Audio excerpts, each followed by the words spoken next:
All right, looks like we're ready to go live with the second game of the evening. Yes, quite exciting.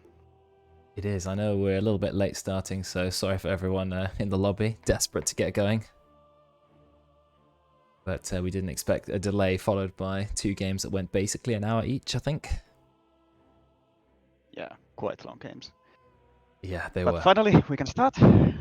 Yeah. We've just done the coin flip. Both teams are in game. We're in the lobby. They just need to decide their pick. I think they've done that now. So Roxy just needs to press the play button and we can begin.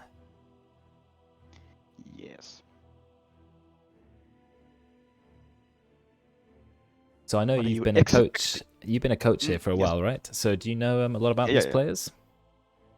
I know cons and two actually. I've both of them a lot coached them before, and I'm looking a lot from cons. I don't know what position he's playing right now, but is he a mid or a support? But I'm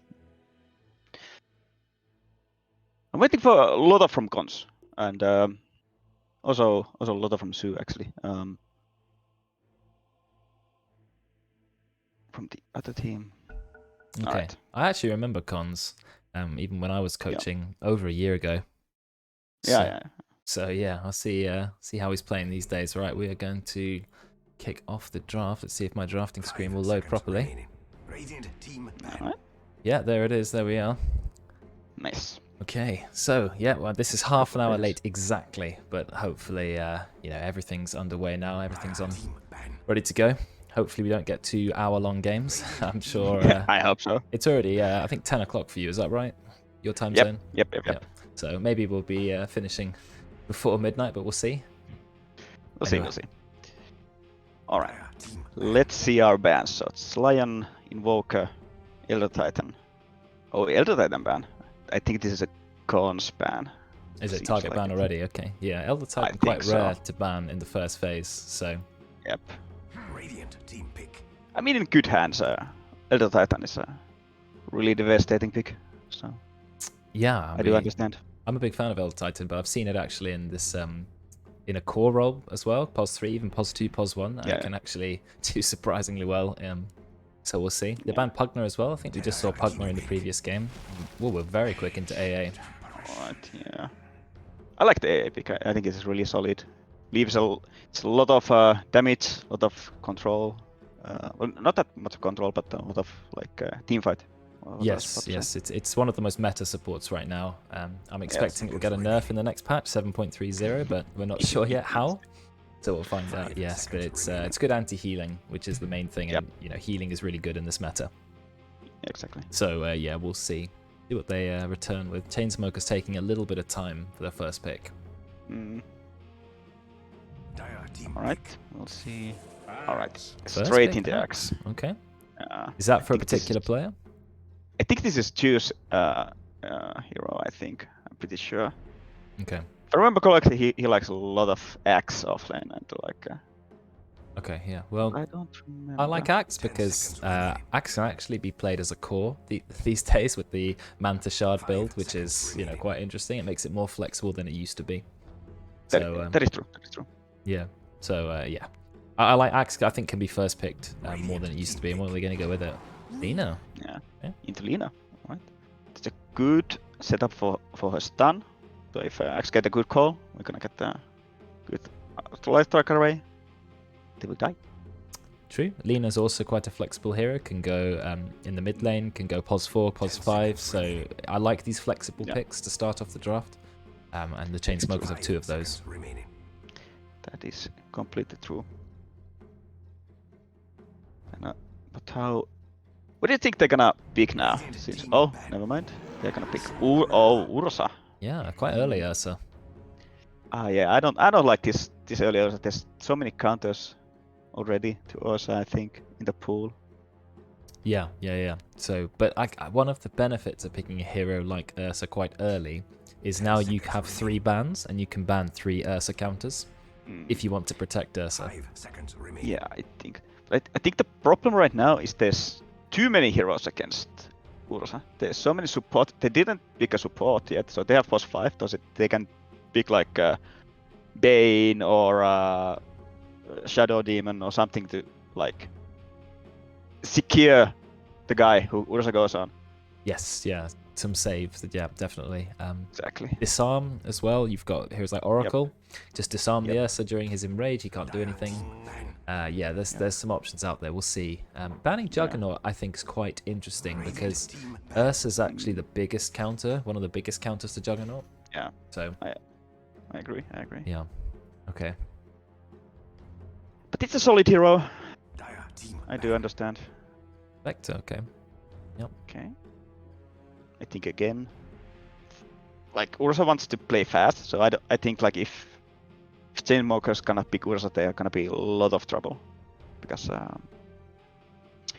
Spectre wants to go late, and okay, Ursa late game nowadays is pretty okay. It's alright, yeah. And they used to do, but still. Yeah, I think the heroes Ursa really struggles with are ones with lots and lots of illusions, because Ursa can't kill illusions quickly. Even with Battle Fury, you can't kill PL illusions or Terrorblade or something like that. So that's the heroes I'm expecting to be banned if they're trying to protect the Ursa. But we shall see. At least Ursa will do well against Axe. You just smack him in lane, and you know Axe has to run away, especially with AA support. So yeah, I think it's a good opener. I agree. It's really good against Axe, but I wouldn't want to pick it after. Like maybe get like an offlaner now, and not the Ursa or something like that, and then on the third pick Ursa or something, or even Monkey. Yeah. Me too. But we'll see. Ursa is, I think, quite a strong hero in the current meta. The Diffusal Blade build, I'm a big fan of it. Rather than going that slow sort of Battle Fury farming build, you just get Diffusal Blade and suddenly you're an absolute monster in the early game. So yeah, we'll see. Okay. TA is very meta, so it makes sense to ban that hero. Pretty strong at the moment. Yep. And counters Lina immediately, and there we go. So yes, you called it. I pretty much called. Yeah, perfect. Yeah.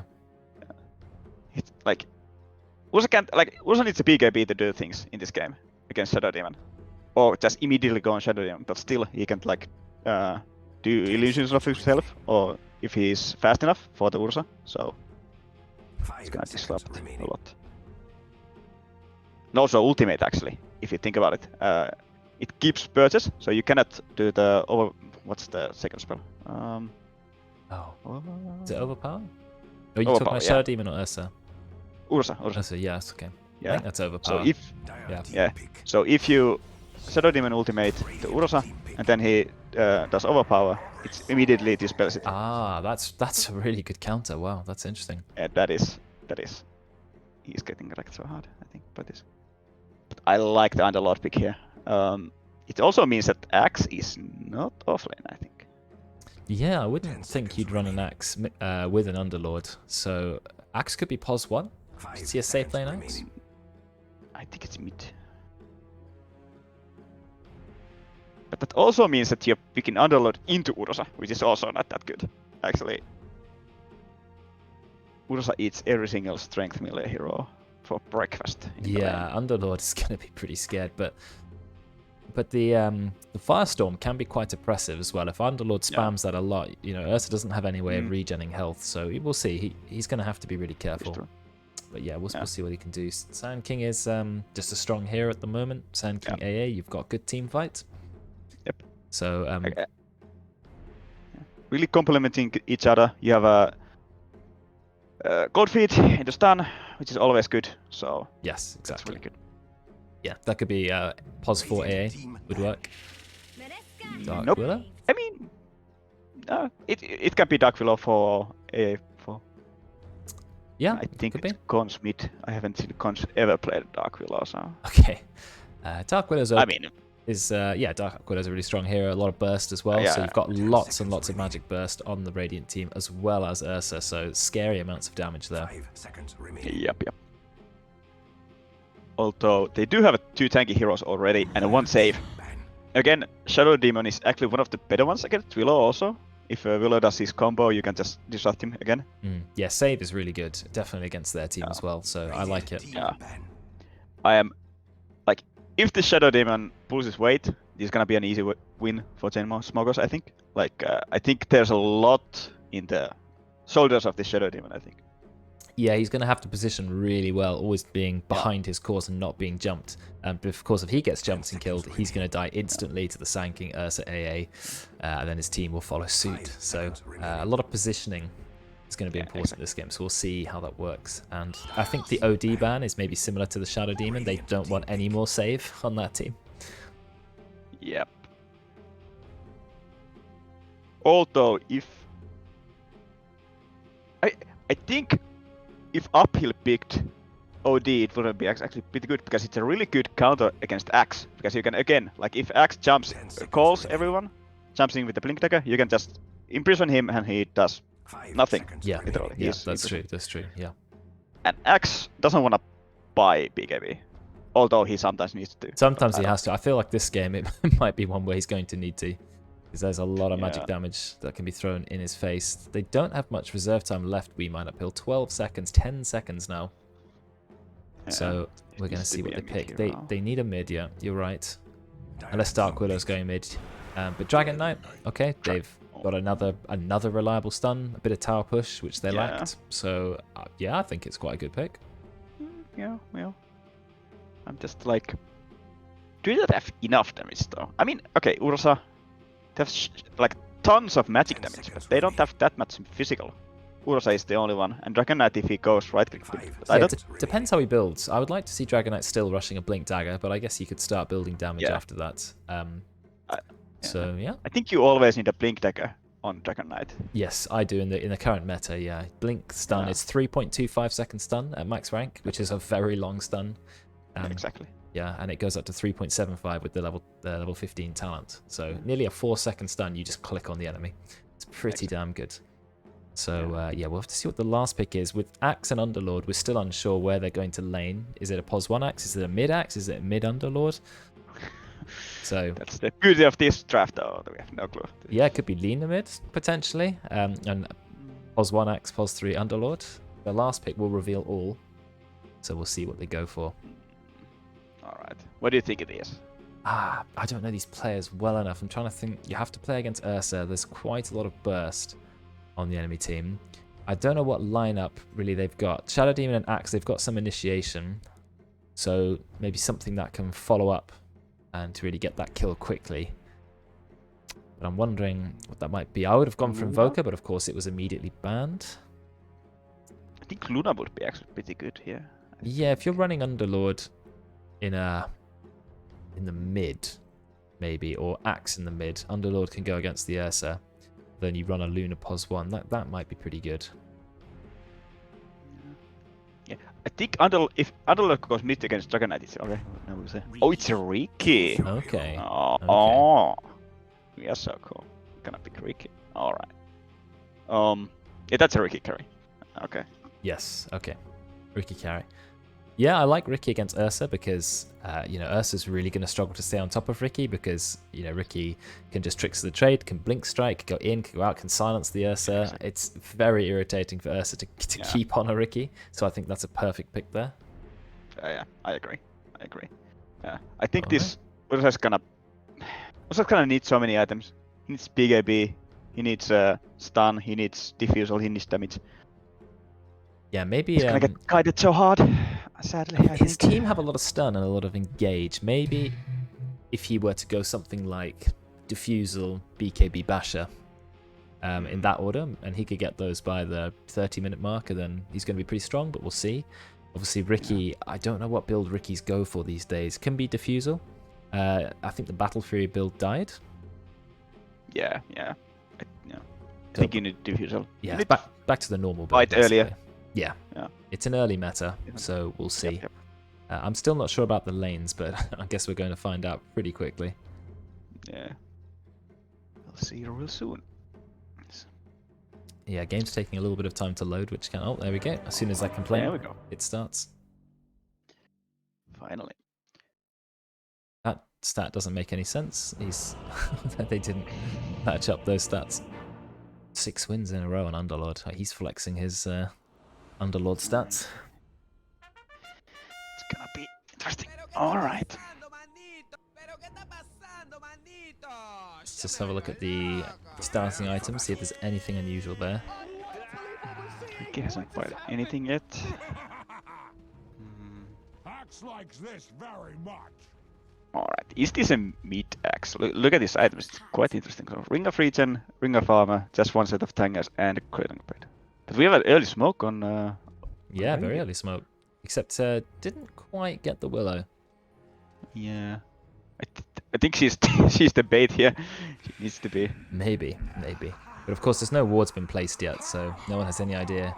Dire are just, Chainsmokers hiding under the tower. Yeah, I don't know if they're going to engage. I feel like it's going to be quite just a stare off. Yeah.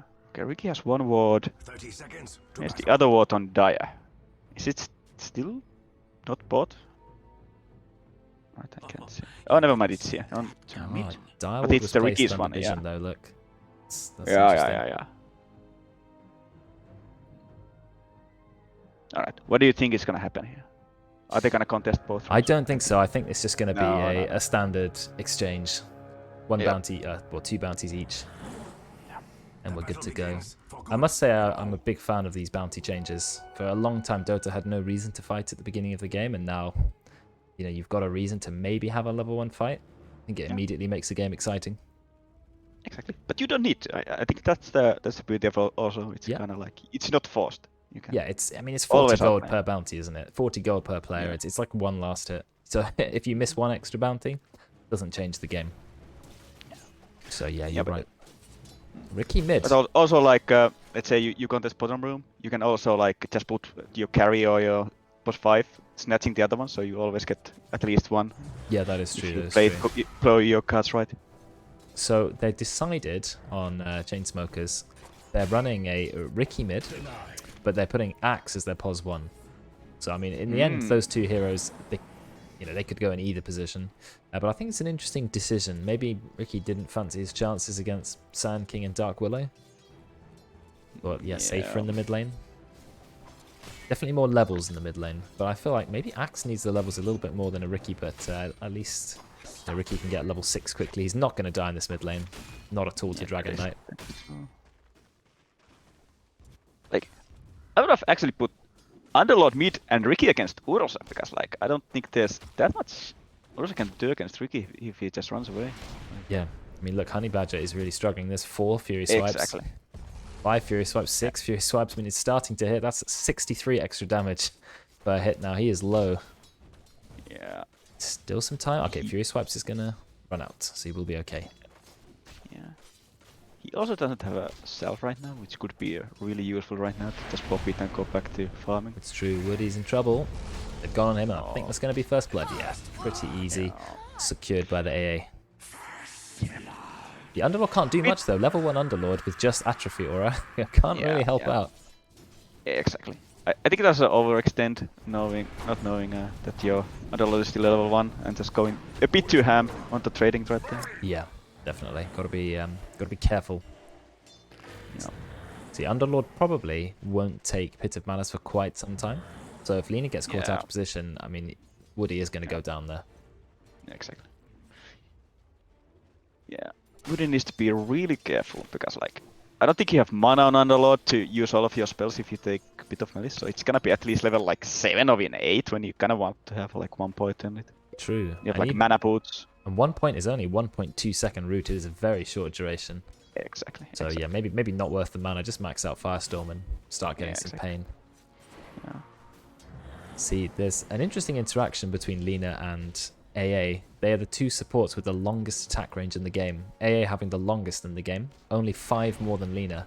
So Lina's usual advantage of having loads of attack range is actually against the one hero who happens to have slightly more. Yes, that is true. Also, quite interesting, taking a Fiery Soul on level 2. Yes, sometimes that's picked, but it means you have to be quite aggressive with the Light Strike array and then just right-click, right-click, right-click. But I'm not sure if Lina is safe enough to go for that build.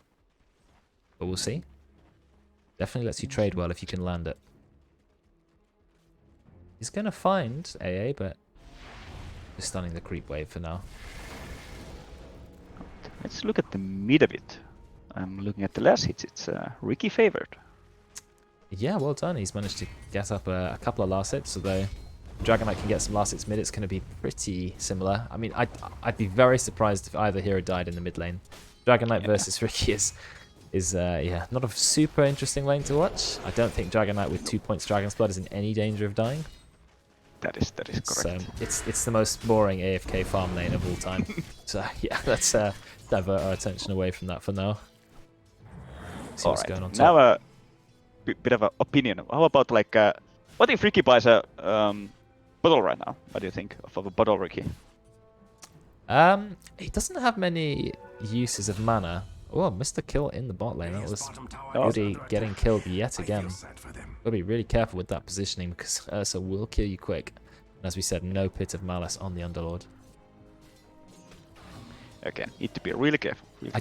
Yeah, I just feel like Ricky has a lot of health regen base and doesn't need mana, so maybe I would probably not go for it. Maybe have a fight going on in the top lane. Alright. Chev has been gone on. A lot of damage coming up from the Hellbear Smasher, actually 150x. We've got 3 stacks of Shadow Poison, and we've also got Battle Hunger in the Sanking. I think this is going to be a kill, but Chev is taking a fair bit of damage. He's going to get stunned. And the Curse Crown will stun him, followed by the Burrow Strike. Can they kill him? Though he does get a spin even while stunned. One more right click. Oh, and the Shadow Poison goes off, and it does get the kill. Chev will escape. But Yoshi, not enough mana to get a kill on the Willow. Actually, 2 stacks of Shadow Poison. Not far off getting a kill. One more might have been a kill. But the Willow's going to be safe. Actually going to TP back to base. Yeah. She did have a healing self, so if she did a fast math right there, just look at the... like it actually says how much damage you're going to take. Does it? Oh, So, that's interesting. I didn't know. Looking at the yeah. buff, the debuff. Yeah. Oh, that's interesting. Okay, I probably should note that in the future. But look at the Dragon Knight in mid. He's saying, well, I can't kill you, so I'm going to kill your tower. Yeah. He's trying. I think that's the right idea here. Just like, alright, I cannot kill you, whatever. But I can take the tower. Because you cannot kill me. Yeah, and that is Ricky true. is not a tower pusher at all. No, Dragon Knight went for 3 points of Dragon's Blood. So he is not going to die anytime soon. He's got like 16 armor in the mid lane already. Yeah. And yeah, Dragon Form does 100 damage to the tower every time you do an attack on it. So it's quite strong. The AA just can't die. There's no CC. Just do what he wants. Yeah. Oh, nice light strike. never Red mind. is not quite going to be enough. He's still going to be fine. No. Still good trade though. Yeah. Alright. Finally poking this clamp. The problem is there's already 2 sentries here, so it's gonna get devoted immediately. So, yeah. Usually when you block this camp, what you wanna do is use the sentries. Because of pretty much this reason. A bit of a fight going on the top lane. On both heroes, the support and the +3 and +1 having their own little fight. Going toe to toe. This Shep versus Sankey. He's getting close. Burrow Strike is ready again. He's going to Burrow Strike Sandstorm. Couple of right clicks. Yeah, he'll die to the Sandstorm. That's a nice kill there. What is he building? Looks like he is rushing a Hood of Defiance On the Sand King. Oh, yeah, I like it. It's really good against Shadow Demon. Yeah, also Axe's Battle And Hunger, Lina. I guess, a little bit. Yeah. Yeah, maybe his team need a pipe, I guess. That's what he's thinking. Oh! Kill! He just got spamming the Shadow Poison, 3 ranks of it. I think he's got to be... Oh, throws in the tip straight away. I mean, you need to respect this guy. You need to respect this Shadow Demon. Especially on the laning stage, and even on the late game like this. Like, again, as I said, I still think, like, if this Shadow Demon is playing really good, this is an easy game. Oh, here comes the half. Yeah. Definitely.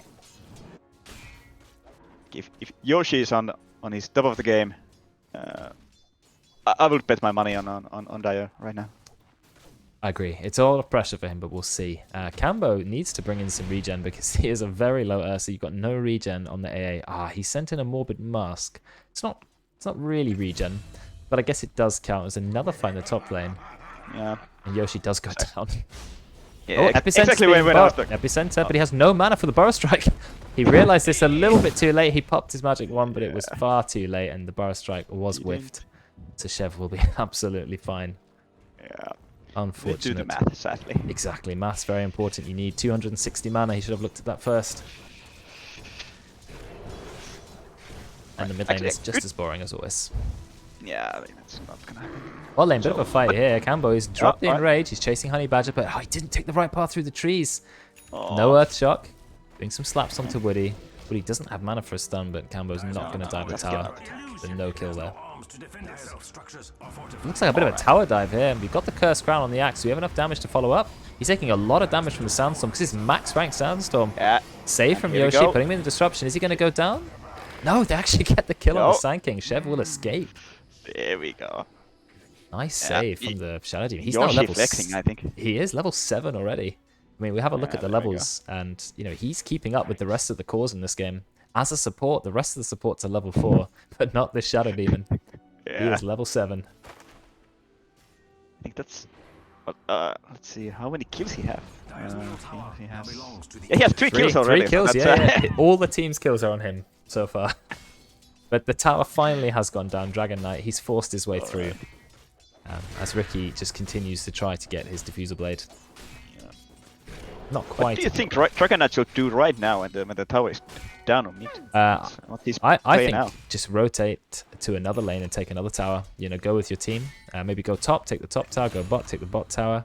Looks like they secured another kill in the bot lane. Woody going down for the 3rd time. Again, sadly. It's still Ursa's got the phase boots now and is level 7, so you do not want to go near him. Where he will kill you. But yes, the Dragon Knight, I would be rotating as much as possible, just pushing towers. That level 1 Dragon form is very, very strong. 100 pure damage every auto attack. Over 5 seconds, of course, but Oh, he has haste now. Going top. Okay, good. He's got rank 2 on the stun, actually. Rank 3 on the stun. It's 3-second stun. They've got the Cursed Crown to start with. He immediately goes Dragon form. Fires the stun straight into Yoshi. Is that enough damage? He's got the Shadow Demon disruption. Drops the ult on the Dragon Knight, but Dragon Knight is right on top of his face. I can't imagine Yoshi's going to get away, and he's going to die to the dot. Actually gets hit by the Shadow Realm. And now it's time for him to take that top tier 1. Yeah, I hope so. Because Ricky's not going to push your tower mid. It's on 100% HP, and he can't backstab it, so... No. Yeah, just going. No, yeah, there we go. Pushing top tower. Good, yeah. I think he did the perfect play, but made even easier with a haste rune. He's got a catapult too, so 10-minute catapults in. They can easily tank the tower, and yeah, that tower's going to go straight down. Here we go. Another wave comes in. Going to be very safe there. See, Ricky's trying to push mid. He does have a catapult as well. They could drop the glyph if they wanted. Or some rotation from a support, maybe. We actually brought 3 bot. Yoshi's turned our bot lane for the first time. I think yeah, A ultimate into Dragon Knight TP not enough. It's still scaring the Riki away. No stream? Yeah, I think that would have been a perfect time to like AA or Willow to get some levels, especially on the Willow, because she comes online really hard when she gets the ultimate. So yes, 2 ultimates basically on the same hero, so spoiled for choice. I need how much XP? Like 1 XP maybe? Yeah, no, right. She's gonna get it real soon. So. Yeah, it just needs to pick up any kind of last hit. We have a slight lead so far for We Mine Uphill. You can see all 3 of their cores are in the top 3 spots, so it's definitely... but, the Chainsmokers, they're deciding to group up in the bot lane. They've sent 4 heroes here. Alright. But the Radiant, they were prepared. We Mine Uphill, they're ready. They've got the Epicenter. They're going to use it. They're going straight in. Do we have the Burrow Strike? Yes, we do. A lot of damage. Yeah, we do. And oh, that's a beautiful ultimate. They also got the root from the Bramble Maze, and Yoshi's in a lot of trouble. He does have disruption. He's probably going to disruption the Cursed Crown of himself, which is good play, but he is completely surrounded. Burrow Strike is up. There's no way he's escaping here. Nice rotations. So, the Chainsmokers, they brought their team into the bot lane. They brought 4 heroes here, but then We Mine Uphill immediately responded. Now they've brought Dragon Knight here with the double damage, and he's going to start taking down that tower. Yeah, this tower is... This Dragon Knight pick is gonna... paying dividends so much. It is amazingly. I mean, with Ricky, he's trying to take the mid tower, but they've dropped the glyph on it, and Radiant have already taken all 3 tier 1s. Diffusal before he can do anything in this game, I think. He's but after that, a little bit close. Maybe about 2 minutes. 2 minutes and I'll have it. Yep. So look at that 15-minute mark. He'd be going around annihilating the supports. Supports are making the right decision. Look at this AA. Already got the 4-staff in his backpack because in the quick buy, he knows he needs to get away from the Ricky. That is correct. That is the right item to get on AA. Also, I think Dark Willow should get a 4-staff too. It's really good. Oh yeah. Actually, Yules could be actually pretty good also. Especially against Axe, because again, Yeah, You're also, gonna use him when he jumps in, so he true. cannot do anything. You can use to set up the Bramble Maze. You can use to set up Terrorize. You can use yourself if Ricky's gone on you. So it's yeah, and that's exactly what he's going for. Oh, Great. These supports He's in the stream. itemizing perfectly. Radiant's middle tower is under attack. all right. Do we have Blink Dagger coming in for the Dragon Knight? Yeah, it's on the Courier, so he's gone also for the very meta build, but very strong build as well. Immediately into the Blink Dagger, and he's maxed out the Dragon Tail. He is ready to go. Yeah. But what do you think about Ursa's items actually? So he is going for Battle Fury, but he took a Morbid Mask. Maybe he thinks about going Roche quite early. I mean, when you're this far ahead, I guess you have two choices. You keep getting Diffusal Blade, Blink, things like that, and just go super aggressive. Or you think, well, now I'm so far ahead, I can get Battle Fury, and then I'll farm even further ahead. So definitely there's I can understand the Battle Fury pick. He's actually trying to go for Roche. Luckily has an Arcane Rune, so he can spam Overpower even quicker. It's actually the perfect item to take early Roche. I think he'll be fine. He might have to drop his Enrage before Roche absolutely clobbers him. I think he should already do it. Oh, there we go. He's fine. Yeah, that Roche is going to go down. But look at the positioning of this team. It's fantastic. They see the Ricky. They don't have detection. They bump into Ricky. They drop the sentry a little bit too late. But Sand King, he's running out of mana. He's going to be okay. And again, there's no detection from the Dire. That's the problem. Epicenter's going to go onto the Ricky, but do they have any follow-up? No, he does Blink Strike Array. They pop the dust, so they can see him. I think Woody is going to be a casualty of war. Almost no damage going to Sand King. Yeah, that was beautiful use of Disruption, but then we've got the Blink from the Dragon Knight. Full team has turned up, and Ursa, he's also here with the Aegis. And he's very close to Battle Fury now. Yoshi is on the run. But thanks to the Battle Hunger, the Blink Dagger is being continually cancelled. So they're not going to be able to get that Blink in. But yeah, fantastic play from We Mine Uphill. They're so coordinated, always going as a 4 or 5 man stack. That is true. But now that the Ricky finally has the Diffusal, I think he is able to do things and join his team. Yeah, that's true. As he should. Oh, But the problem now is that they have Aegis. they're going to go on the Dragon Knight, and I think he's gone a bit too far up. He's going to try and save and drops the ult. But actually, Dragon Knight's just too tanky. He's not going to go down. He's going to be fine. Ursa's also here. Starts going on the Axe, but it's not going to be an easy kill under the Tier 2 tower. Remember, the Tier 2 tower gives a 5 armor aura to everyone inside its radius. So that is correct. in the early game, it's very hard to take someone down under that tower, so just going to back off. But look at the map control they have already. Dire can't even enter this part of the map at all. Alright. As a Dire, what do you think they should be doing right now, since they have a Aegis and a really strong lead, I think? 3k lead, actually. I'm just going to change the vision to Dire side, so they know a couple Radiant heroes are top. They've seen them in the enemy jungle. What I'd be doing is just going straight into the Radiant jungle. They know no one's there because they've seen pretty much vision of everyone in their own jungle. So I think what they're doing now is fine. They're just farming up, but I would send heroes like Ricky, Lina, straight into the Radiant jungle. You can't fight them right now. They're pretty scary. Just start trying to get some of your own farm. Maybe take the mid tower, take the bot tower. But we'll see. They've dropped the glyph. Actually, the Ricky's gone back. He's being hit by the Cursed Crown. Of course, he dodges it with Tricks of the Trade. Very nice. They are trying to defend, but will they be able? Will they dive them? That's the question. You've got double damage on the Ursa. Yeah, he's got his Battle Fury finished, and he's got a Possessed Mask. That's a lot of lifesteal. I would have liked to see like an actual fighting item Ursa right now, like a Diffusal. Would have been like devastating right now. Me too. But he's gone for a farming build, so he's going to get further and further ahead. Dragon Knight taking a fair bit of damage. AA Blast will hit the Lina. Dragon Knight might actually go down. Oh, there's the stun on the Ricky. But yeah, that is the first kill for the Dire. But Ursa, he goes under the tower, gets a kill immediately. And the Ricky is just being clobbered to death by the Ursa. Do they have any follow-up? Nice Blink Strike. He goes into the Bramble Maze. The Bramble Maze will secure the kill on Ricky. The Aegis has gone down because, diving a tier 2 tower is pretty scary. But I think Cambos is in not too much trouble. You've also got the Sand King, who's a rat. He went Vanguard as well as Hood of Defiance. It's a very tanky Sand King. It's an interesting build. I actually like it because, I think they already have a blink on TK. It's true. So I think if Sand King just tanks like the first few things and just be annoying, then he will give space for the Ursa and TK to jump in and just kill someone while he's getting called or something. Yeah, that's true. Just I mean, tank it up. you can play this tanky Sanking. He's going for Yules as well. So he's going to be going for that like heavy disruption in your face kind of role. They're going to have to go buy detection for him. Yeah, I can see it working. But I think the Radiant, so we mine uphill, I think they need to be going quite aggressive now. They know they're stronger. They're 8 kills up. Their Ursa's strong. I think they should be looking to, you know, get some more kills rather than just going back and farming their own jungle. In fact, the Sanking, we talked about how tanky he is, but with Ricky just slashing him on the back. Yeah, and that's the power of the Diffusal Blade. And also going 1 versus 5. Yeah. But yeah, Axe is quite close to Manta. He didn't go for Blink first. He just went straight into Manta, but he'll get Manta and Shard up pretty soon. Yeah. Ooh, Tara going mid. They've got both the supports here.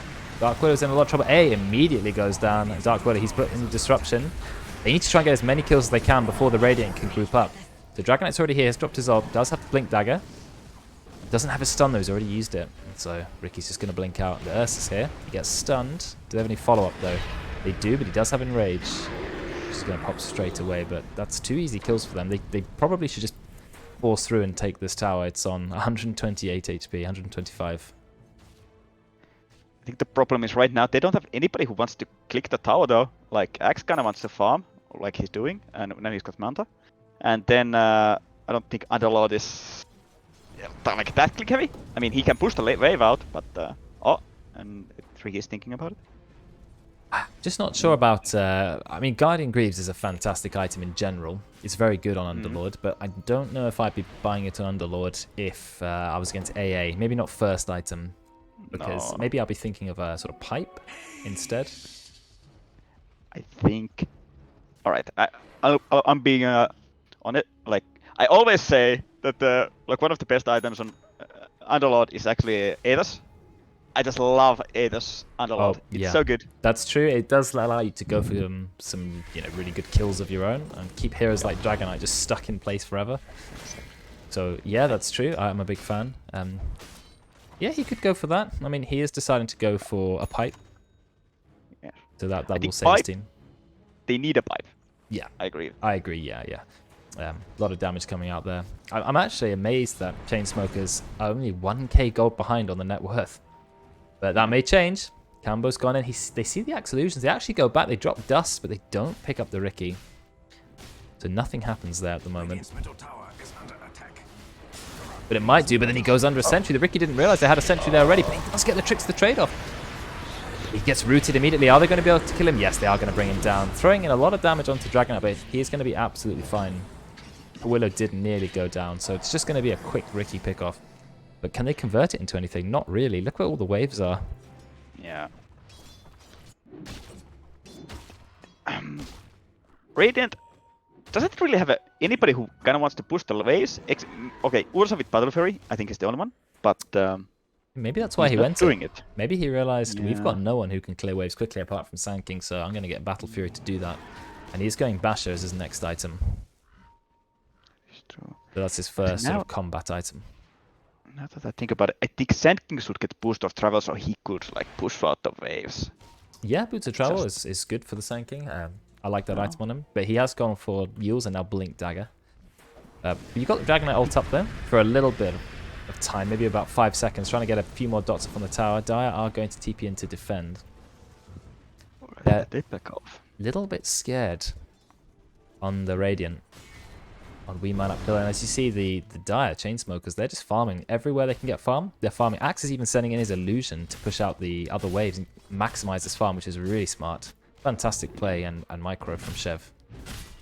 I think you might want to do one onto like neutral camp, like pretty much play another game. Like True. One on a neutral camp, one in the wave, and one there. Oh, Sanking, he's just dropping his ultimate. Goes immediately into the Burrow Strike there. Going to delete Woody. I think the AA was a little bit overkill, but they have realized that. They just pick up the quick kill on the support, and the creep wave is high. Maybe they're going to try and take the tower now. But no, Ricky, he's managed to take the creep wave out. Not quite. Has he got another Blink Strike? He does. Bit of Malice, holding him in place for long enough. He's stunned. Oh, he's stunned again. Just stunned here. Bit too greedy on that. Bit too greedy. He is, yeah. I like what he tried to do. He tried to push out the wave, tried to kill the waves so they couldn't take the tower. But yeah, like you said, a little bit too greedy. Dragon Knight has his ult up again. So he is going to go take that tower.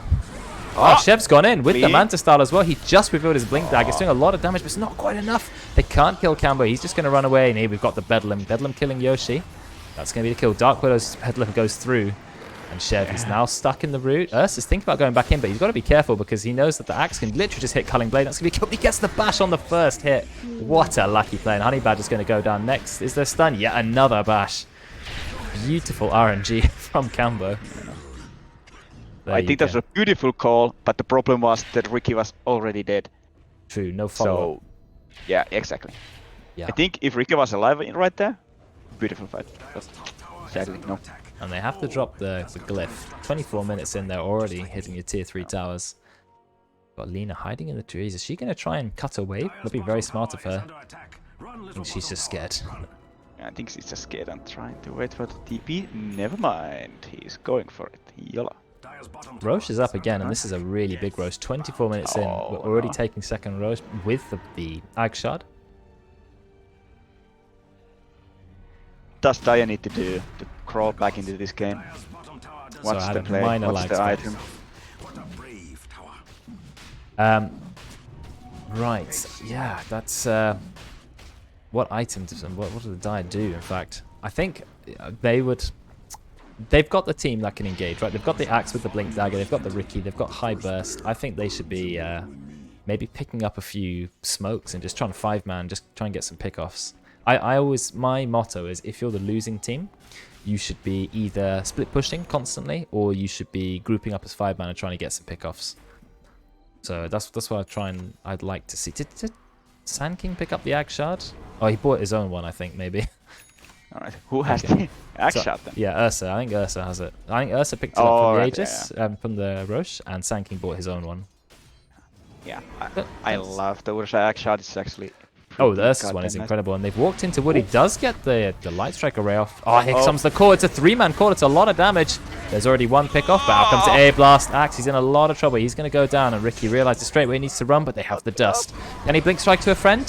Honey Badger tries to walk in, but it's just not quick enough. Another fantastic Axe call, but they just couldn't convert it into a kill. Yeah. Just going to have a look at a replay of that. Yeah. So there was a smoke from the Radiant. They're walking into the high ground. Woody is positioned on the high ground, which is clever. It's a good position. Yeah. But unfortunately, does get the Light Strike array off, but doesn't expect to see 3 heroes. Immediately goes down. Great call, but the call is by itself is not enough. Not enough follow-up. And therefore, they all go down. I think they are literally just not enough damage, some magic damage or something. They just need a bit more oomph in their team right now. Yeah, that's true. They need they need more burst to go with it. Maybe Ricky could have gone the Battle Fury build, Battle Fury Daedalus. I mean, you've got, or Aghanim's, you've got Axe to call, then you could just immediately drop Tricks of the Trade on top. And they've lost the tier 3 tower now. All of Chainsmokers have respawned, but it's too late. They're out of there. Everyone seemed quite surprised by the replay feature that I have on my stream, but you're very welcome. Insane. Yeah, production value. Production value. Yeah. Wow. Yeah, I've been very slowly over time adding my own features to my stream. I'm just using them here. Nice, nice. Right, so the net worth is starting to go a little bit one-sided. For most of the game, it hasn't been. You can see just as we're approaching the last few minutes, it's now 10,000 in the favor of WeMine uphill. Getting a bit scary. Yeah. I'm just looking at Ricky's items, and I think he queued Manta, which is good on Ricky, but I don't think it's the correct item right now. And then he got S and Y, and I'm still like, I just think he needs just this damage, so it's just like crit or something, just like pure damage. At least the Chrysalis, yeah. If you want more damage, Chrysalis is a fantastic item, even if you don't go the full Daedalus. I think when you're behind, you need to go damage items because you're not going to win if you build tanky. You need to do damage. I agree with you completely, yeah. Just get some damage. Axe doesn't have his Axe Shard. See, that actually would make a big difference to the amount of burst he has, but they're already on your high ground. TP's in from Chainsmokers, but I mean, think they need to buy a bit more time for this Axe to buy his shard. He got the money. Yeah, the Chainsmokers aren't all here. They're just taking your base. Level 18 Dragon Knight, so he's got the blue dragon. That, of course, applies the slow. Something good about Dire's team that Underlord is That's really just gone good. straight in. Cambo has just gone straight into Honey Badger. Can he get the kill? No, he cannot. That's taking a lot of damage. In fact, he may go down. You do have the epicenter doing a lot of damage to Rick. He's also been hit. He walks into the Bramble Maze, and he's going to go down to damage from Ancient Apparition. Chev, he is just being completely locked down. While the Ursa keeps 3 heroes back completely by himself, but of course he has the Aegis who doesn't care. Then just blinks straight onto Yoshi, who has no disruption. Pit of Malice not quite going to be enough. Someone dropped a tree on. Just use an iron branch in the middle of that fight. But anyway, why not? Yeah, it's a fantastic fight from We Mine Uphill. They are aggressive, they're blinking, they're ready to dive the tier 3, and that's exactly what they do. That's a really good jump from the Urosa. He really realized like what he needs to do. He cannot just hit the tower, he needs to go in and he needs to kill this Underlord as fast as he can, which he can do. That's true. And see, look, the Underlord's trying to put in some defensive play with the Firestorm. Yeah. It's just not enough. Ursa's a bit low, only 800 HP. He's got to be careful. 600 HP now. Yeah. He's been disrupted. Is there any follow-up? Not really. Not really. Of course, his Ag Shard gives him that little enrage. Such a good ability. Oh, it's so dirty. Have you seen when he goes like Octarine? Yeah, I've seen it. Get the Arcane Rune as well. Spell Prism. Yeah, it's basically unkillable. Yeah, it's stupid. Oh, Ricky tried to get a kill on AA, but he was ready with the 4 stuff. Yeah. Oh, another good shot on Willow. I loved. Yes, I love this shot too. The quick cursed crown. That also. Oh, Axe! I hear he's got the call. Oh. He's going in on Ursa. He actually has the damage and rage. Just gets hit by the Culling Blade. Is this time for Dart to get some kills? Nice use. But Chev, he's been hit by the A blast. Dragon Knight doesn't have a lot of damage. I think Sand King's going to go down. Nice fear coming out from the Willow. Fantastic. Is that enough to save the Sand King? Chev is going to go down, but they do lose the Sand King. But the fight's still continuing. 4 staff on the AA, but he's going to be found by the Ricky. Is he going to go down? Yes, he is. Dragon Knight does have the stun, but I think he should go back. It is 2 versus 4 now. He does have BKB. Could just BKB TP. They have no way to interrupt it. BKB TP. Yeah, he knows where it's at. Good call. Good call. Hello, Karen.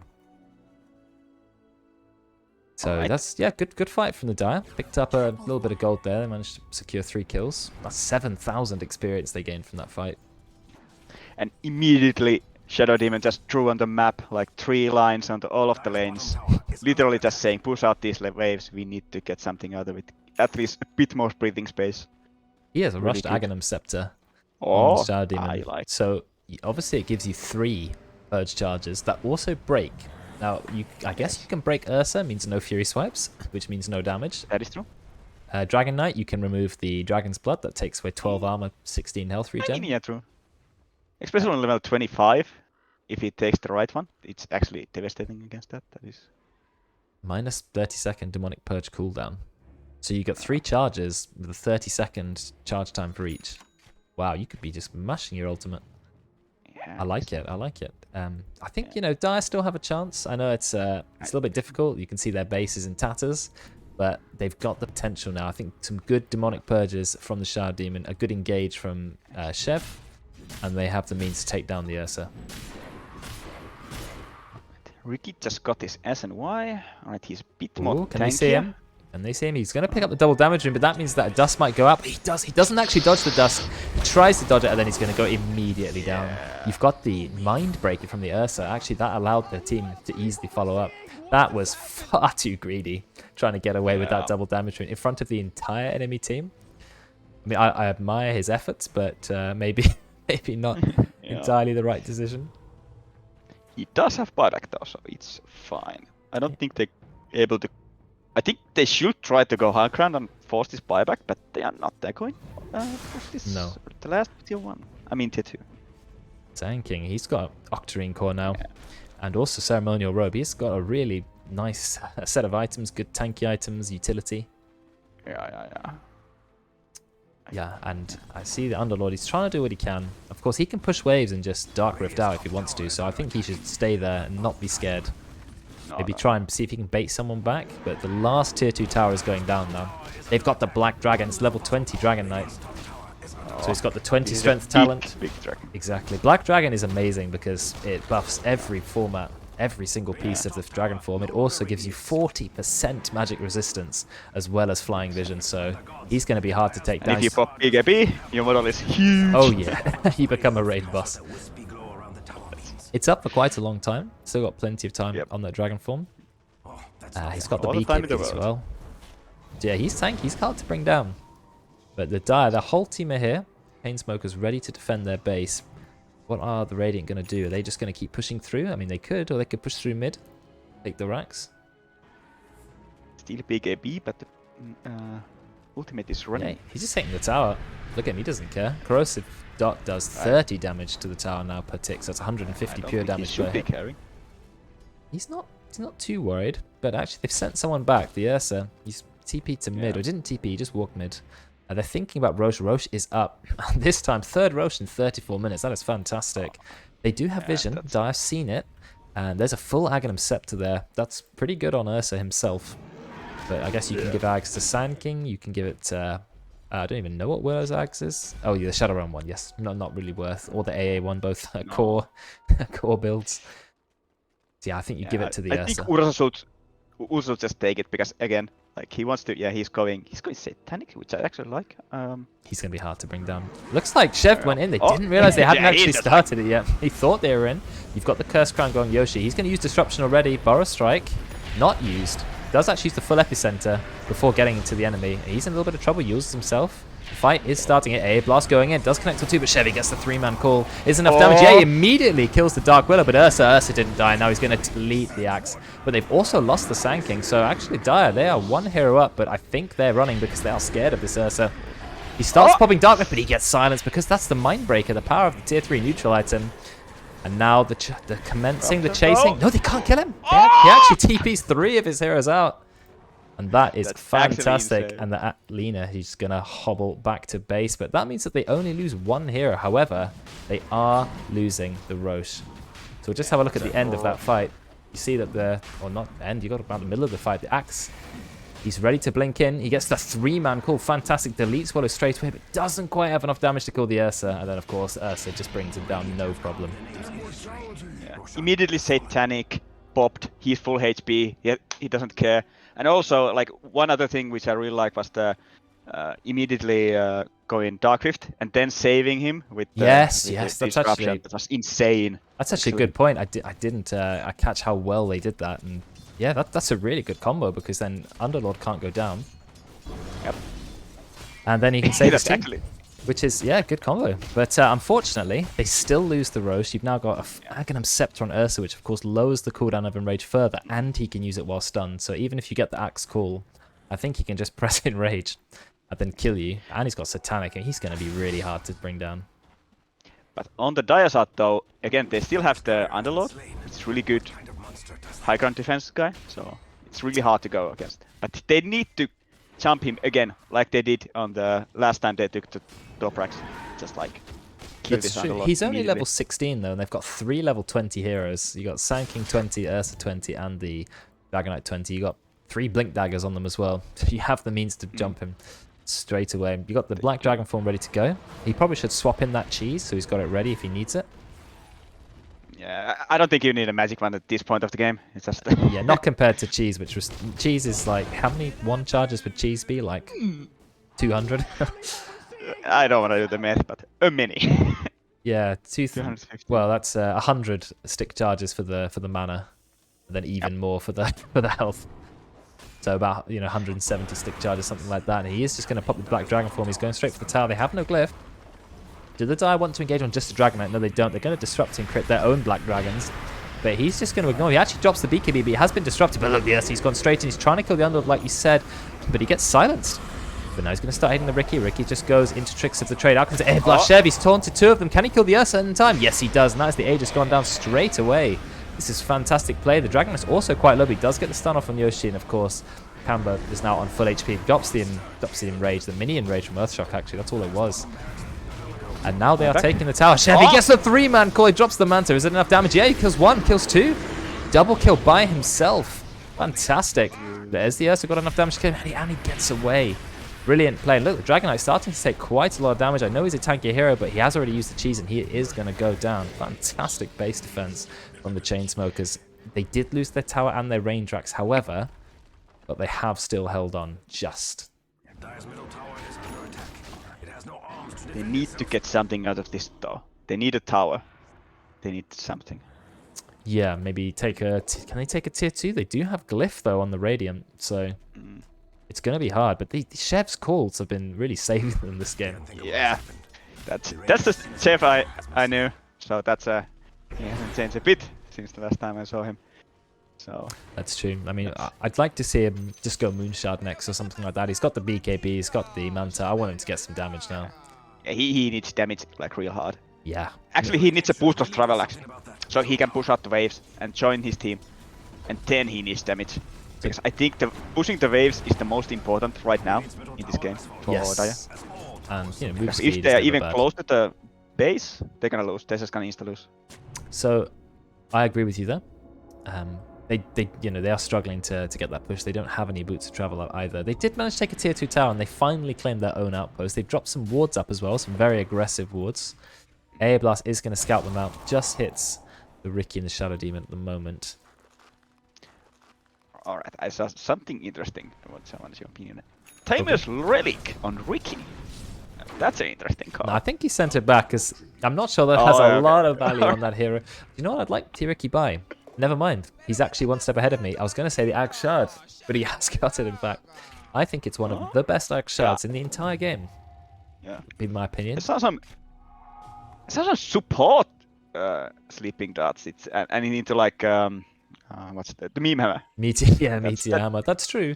But even if you're a core, it's a 4-second sleep that's point and click with a 12-second cooldown. I mean, you just say, well, I'm killing the AA, I'm going to sleep the Willow, I'm going to sleep the Dragon Knight. You know, it's just such good control. And then when they wake up, they're slowed as well. It just does so Just much. realize it's actually really good against Uros. Because It you is. kinda don't wanna kill him, but you wanna sleep him and be like, yeah, just take a nap.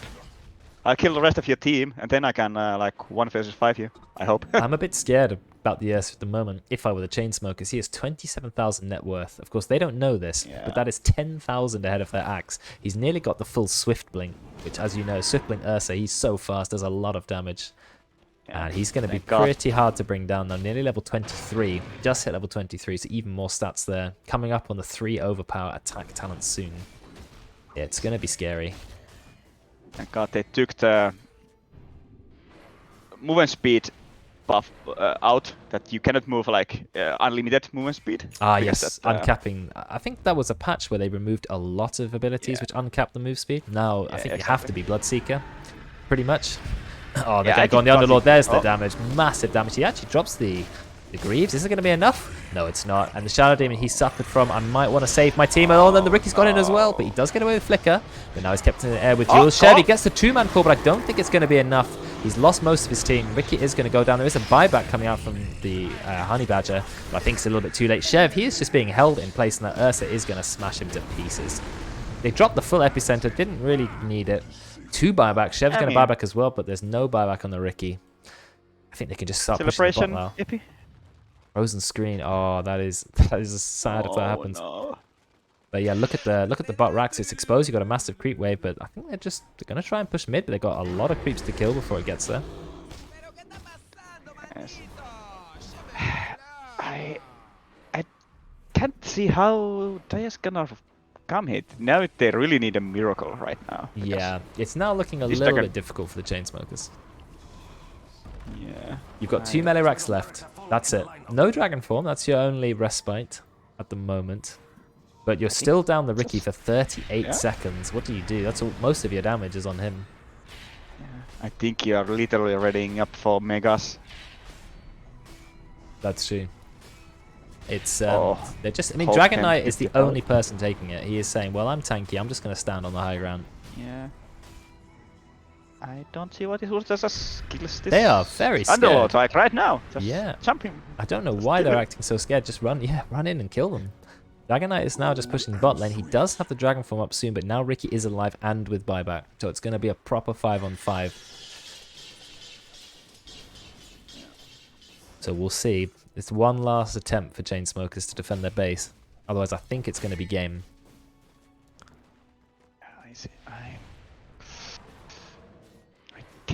see how is Dire gonna win this and come back from this. Well, this is a very defensive set of plays from we mine uphill. In fact, Chevy goes in, tries to pick up the Willow, doesn't even drop the Manta. Does he need it? I don't know, but the Willow is going to go down, but now the Ursa is engaged, but can they bring the Ursa down? Out comes the Sand King with the full epicenter. It's not doing a ton of damage. In fact, the pipe is absorbing most of it. But another Dragonite's gone in as well. Another Burrow Strike stun, and Cambo, he is still on full HP. Yoshi is going to escape. No, he gets hit by Vulnerable. And the fight is not looking good for the Dire. I mean, this Dragonite is way too tanky. He's not going to go down. He's still holding a Trickster's Cloak with 21 charge. He's got a backpacked Assault Cuirass. Maybe not the best place to put that item in the middle of a team fight. But never mind. Cambo goes in again. Underlord has to drop his ult because he's scared of his team dying. But I think he's going to take the used hero out as well, Ricky. Yeah. But Woody is going to be dived as well. Dragonite still hasn't realized his Assault Cuirass is in his backpack. Going to keep it there for now. But I think it's a little bit too late now. It's going to be the GG. Yeah, that's game, most likely. Yeah, Ricky, So- he gets dusted. I think AA just senses we're tingling, thought I might as well use the dust. Does actually reveal the Ricky.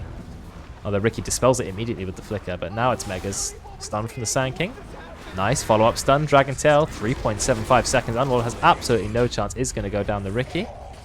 Again, he's not dusted, so he's still fine. But it's only a matter of time until these towers go down. Buyback from Woody, I don't think it's going to do much. Sleep Dart going on to A, immediately tries to burst him. Yeah, we'll find a kill. I think that's about the most he can do at this point. And now the Ancient is going to fall. Oh, he's fighting the Ursa. Ursa does have Satanic and Flicker though. So I don't think he's in any trouble. He's not even dropping Satanic. Now he drops it, but he's just smashing the base. And there is the GG. There we go. Game 1. We mine uphill.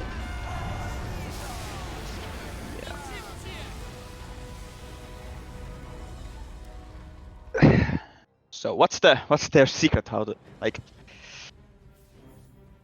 they win so heavily? I think Roshan was really a key point in this game. Yes, I agree. They got all 3 Roches pretty much uncontested. There was a fight around the second Roche, but they still were able to claim it without too much difficulty. Yes. I mean, you can see that the net worth wasn't actually too bad because the difference between the Radiant and the Dire. The Chainsmokers were always behind in kills, but up till about 27 minutes, they were still fine on net worth because they were farming very well on their cores. But then it started to go bad when we man uphill. In my opinion, they 5-manned a lot earlier. They grouped up, they took towers, they grouped up, they won fights. They were much more cohesive as a unit. They grouped up as a 5-man team. And I think the Chainsmokers, you had great calls by the Axe. But was there follow-up? Not really. The heroes weren't all ready to go in with his engage. So I think it was a matter of coordination in team fights.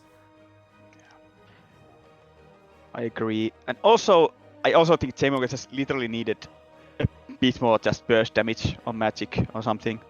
Just to, somebody who can follow up on this axe. And yeah, I think also one of the problems with axe carry is that if he goes in and he doesn't have the damage, then who does the damage? And in this case, no one. Yeah, I agree. I think the problem with Axe Carry is he has a very small window to do his damage because he's got Call, Manta, right click. If he doesn't kill the whole team, then he doesn't do any damage. Whereas Ursa, he survives, he kills you eventually, right? Axe has to do it all in one go. Yeah. What we're going to do is see if we can find the next lobby and see how many people are in there. Just joining the lobby, hiding my screen for a second. And now I'll go back and show it. Watch the players turn up. Next lobby is up. I don't think there's going to be much of a break, but I don't know. Maybe some of the players just need a few minutes. I'll show the score screen for the last game. I'll just leave that on stream so people can have a look at that.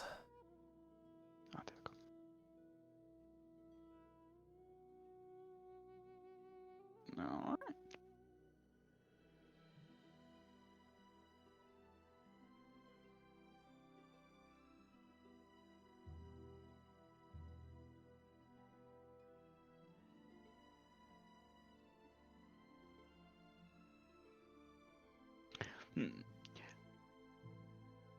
What do you think that Chainsmokers should do to the next game? What's the how do they need to like improve their gameplay and game strategy from this?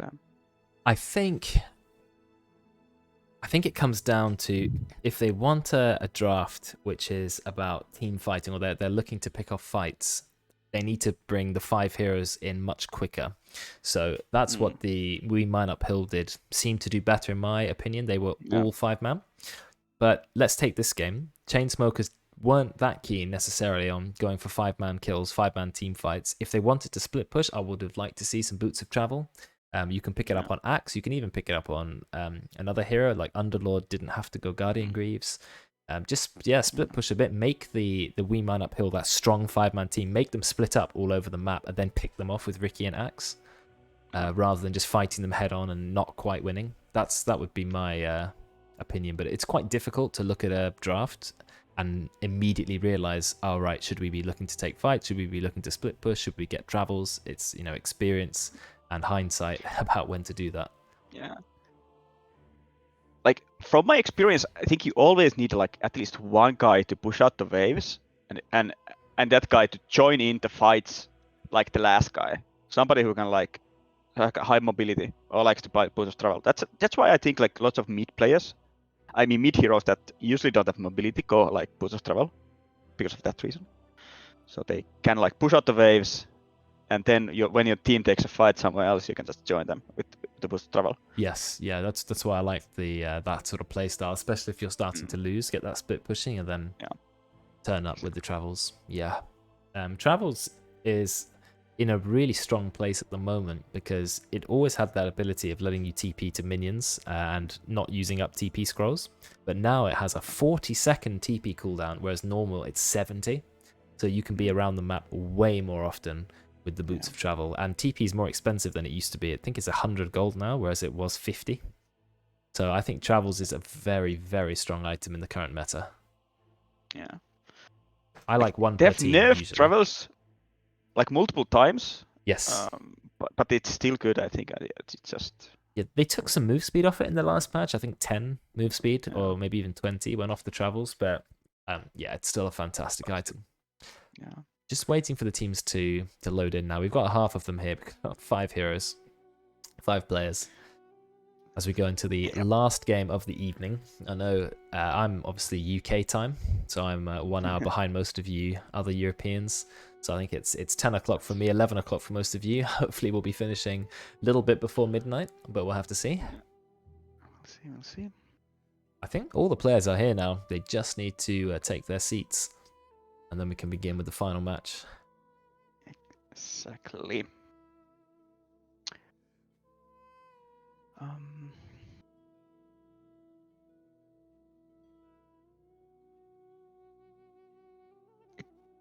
think if Chainsmokers just gets a bit more burst, like a bit more like magic damage on the next time, and again like maybe a split push, they could be doing much better.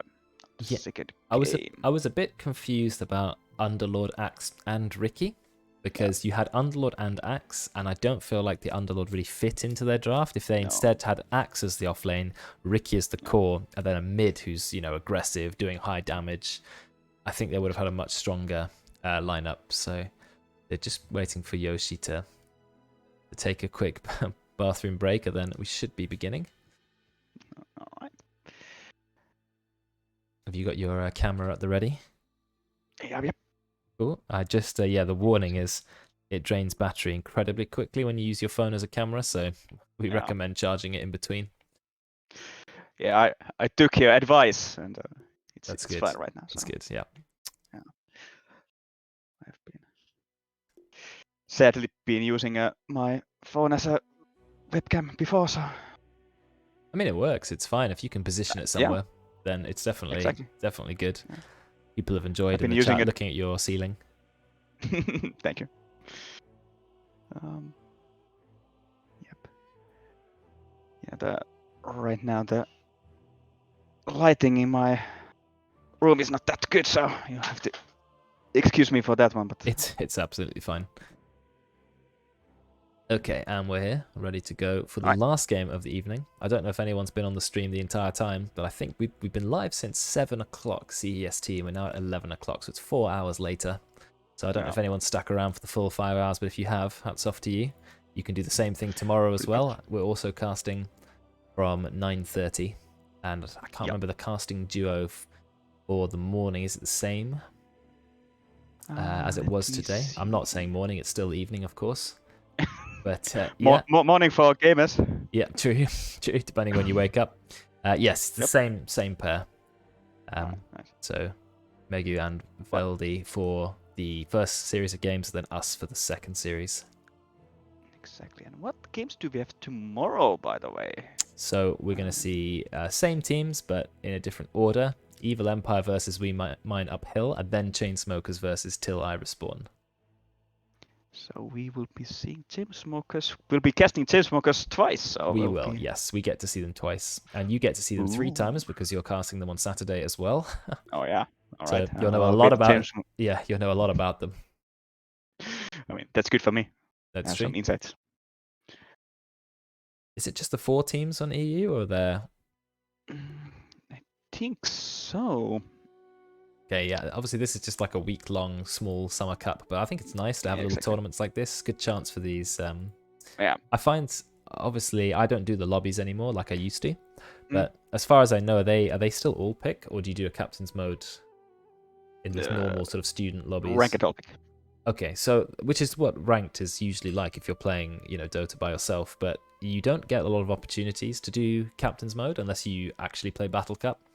So it's nice to have an opportunity to form a team and to actually try drafting, because it's quite an interesting skill that you don't tend to learn normally. Yeah. So I like these little tournaments. Yeah, these are quite fun. Yes. To look at and like, well, I haven't been playing because I'm coach, so that's true. But I hope it's fun for them to play. Let's say about that. Yeah, I'm sure it is. Yeah. I'm pretty sure too. Yeah, that's why people like in-houses, and they look for in-house leagues, and I do one with my friends on my channel twice a week, just because it's a chance to do some captain's mode Dota in a sort of casual fun environment where you're not going to be flamed as well, which is always nice. Exactly. It's fun when you know who I'm playing against and be like, oh, he's gonna pick that one, and I already know that's true. I mean, I've I've been playing in-houses with my friends for about a year now, casting them, and we've got some people who have played in over 250 in-house games. We have a match history as well, and when you see them, you know exactly the sort of heroes they're going to pick. So you know how to draft against them. Oh, he's going to pick Templar Assassin, got to get rid of that. He plays Kunkka, we'll last pick that, and the target bans make it more fun. Yeah, exactly. So I think that's always good. And looking at the enemy draft and go, I know who's playing that hero. Yeah. It's a bit of a different feeling. Okay, still one more AFK. Random. Wait, one more is AFK. Alright. Oh, we're here. Should be starting the draft in that case. I think there's only one person who doesn't have the battle pass apart from me, so I'm happy about that. I'm not the only one. Oh, you didn't buy the battle pass? No, not this one. The only one I've decided, not for me. I mean, to be honest, it's one of the worst ones. Yeah, exactly. So I wasn't super keen on it, shall I say? Yeah. I mean... But if you want it, that's fine. It's up to you. I'm not super into cosmetics, but I bought the reason I spent money on the previous one is because for my stream I wanted the terrain. I don't know what it's called. Is it Immortal Gardens or something like that? I like the towers, the dragon towers that fire, instead of the normal towers. Cool. So I thought I need that for my stream, so I put some points in for that. Yeah. Anyway, it's quite fun to do the challenges and stuff like that. Oh yeah, if you playing regularly, it mixes it up a little bit too. That's true. That is. I mean, I'm always paying for Dota Plus anyway. So I've always got something to pay for. Yeah. All right, and we are going to head in to game 2. All right. What do you think is gonna be first? Do you think we're gonna get bans like Ursa ban or something? Yeah, I feel like similar bans are gonna happen. 5 seconds remaining. So I think what was the first ban immediately last time? We had Lion and Invoker, I think, for one team. So I think we're going to see a repeat of that potentially. But Ursa was first phase and still was dominant, so maybe that'll be the only thing different banning Ursa in the first phase. We'll see. They still go with Invoker. They don't want to see that hero. AA, again, they actually get rid of that first pick this time. Alright, I like this ban. AA was devastating last game. He was, yeah. AA is often an unsung hero. He hits a massive ult. He doesn't get all the kills, but he set up everyone to get the kills. So, yep. Yeah, very good play on and the AA. It counters so many heroes. It's like, I don't know, half of the support pool is like healing or something. And, yeah, and mech as well. And, yeah, especially Winter Wyvern is one of the most overpowered supports at the moment. We didn't actually see it picked or banned last game, but that's hard countered by AA. So Elder Titus are banned, Lion. So similar bans. I can't remember what was banned instead of AA, but otherwise it's quite similar. Ursa is still open, so we'll see. Pugna was banned. Oh yes, you're right. So will that be picked? I don't know who plays Pugna. I doubt. I haven't. I mean, maybe there's some Pugna spam I'm not aware of, but like. Yeah, maybe. It's quite an interesting hero. Yeah, I mean, that's a one way to say it. Okay, we're going into reserve time already for the first pick. They're thinking about their lineup. They were the winners of game 1, we mine uphill, so will they go for a similar draft? I casted Clarity League finals a while ago. Oh, I'm dying. Okay, so an aggressive start. Yeah. I casted this this grand finals of Clarity League, which was all immortal players. One team won the second game. The third game, they had exactly the same draft apart from one hero. 4 out of 5, they just went the same hero, and then they won. So if it ain't broke, don't fix it. You know, that strat even works in Immortal, but they've gone for a completely different start and dying. Yeah.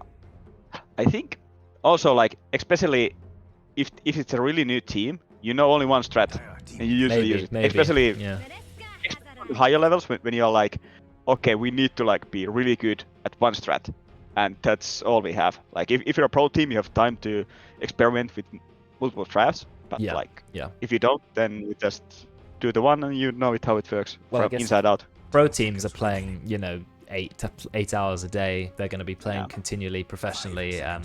They're very aware of what. And they think about the playing also. Yeah, they don't that's true. Queue or pick and just be like, no, it's kind of. But Dark Willow, I think that was picked by We Mine Uphill. That was on the was on the winning team. So now it's been taken away from them.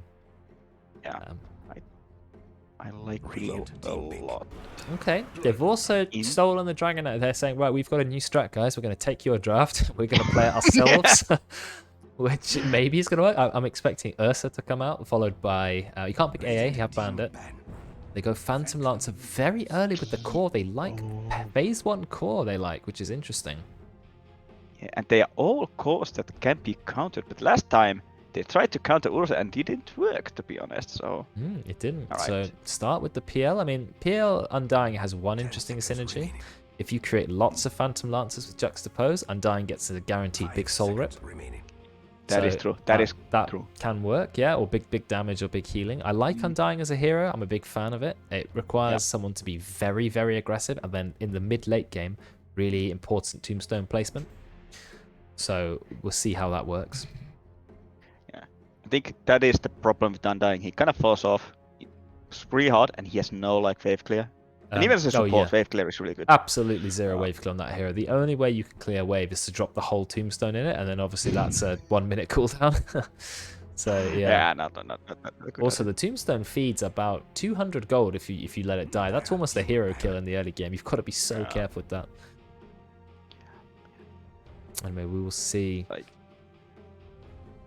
But Phantom Lancer is good against Ursa, so I don't think the Chainsmokers will pick up their own Ursa. Who's good against Phantom Lancer as a core? I mean, there's always Sven. Sven, yes, that's the one. That's definitely the one. I think probably one of the most famous counters because you've got an AoE stun, and then you have a 1,000,000% cleave. You can go Ember Spirit, has a high damage. You can go the Battle Fury build with the Sleighted Fist.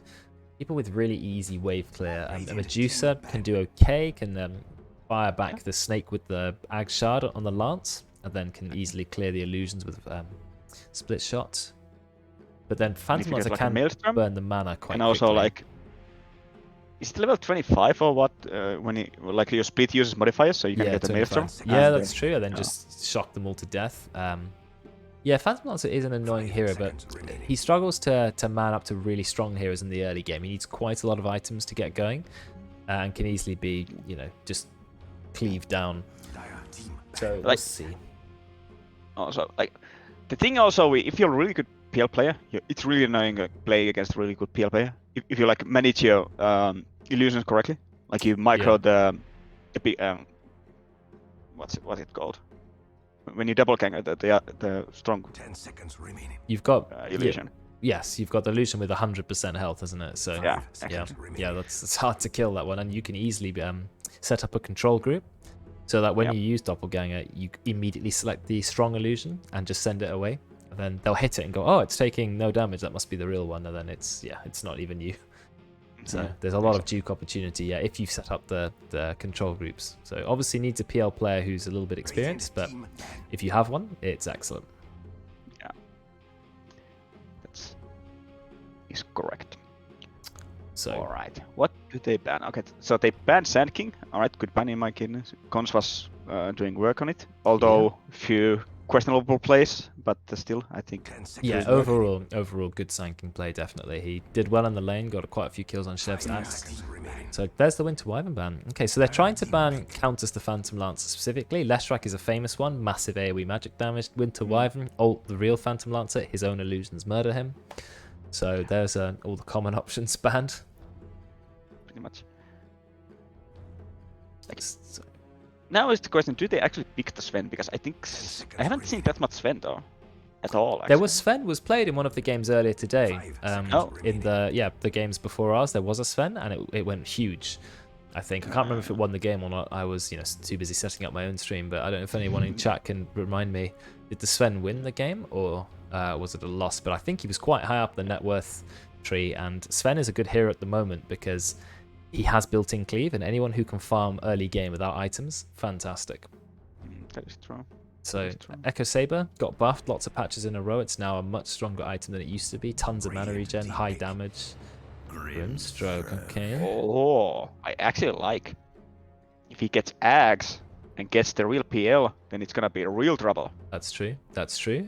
You've also got Dragon Tail into Soulbind. So that's guaranteed point clicks done on 2 heroes at once. 10 seconds remaining. Also, Crown can be double too.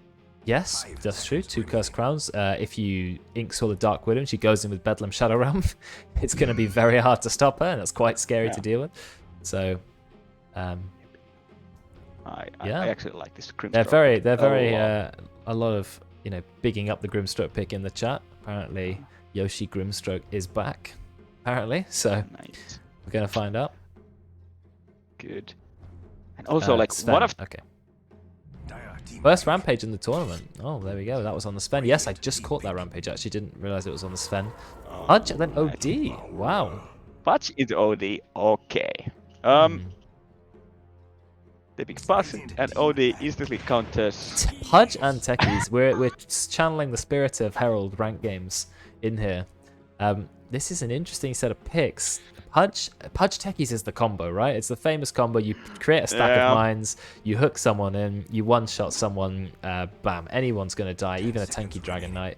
But the question is, where do you lane it? Do you do a Pudge Techies lane, off-lane combo? I mean, it must be. Yeah, I reckon it is. Hook them into the mine, start rotting them.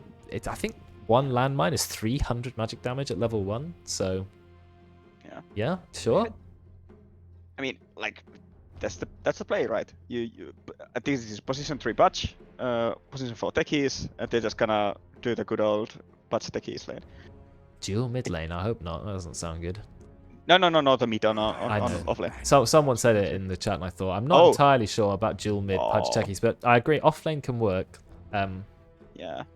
OD, you have OD and Dragon Knight. Dragon Knight pos 3 is one of my favorite heroes to play actually in the pos 3 role. So it can work. It's very tanky. I agree.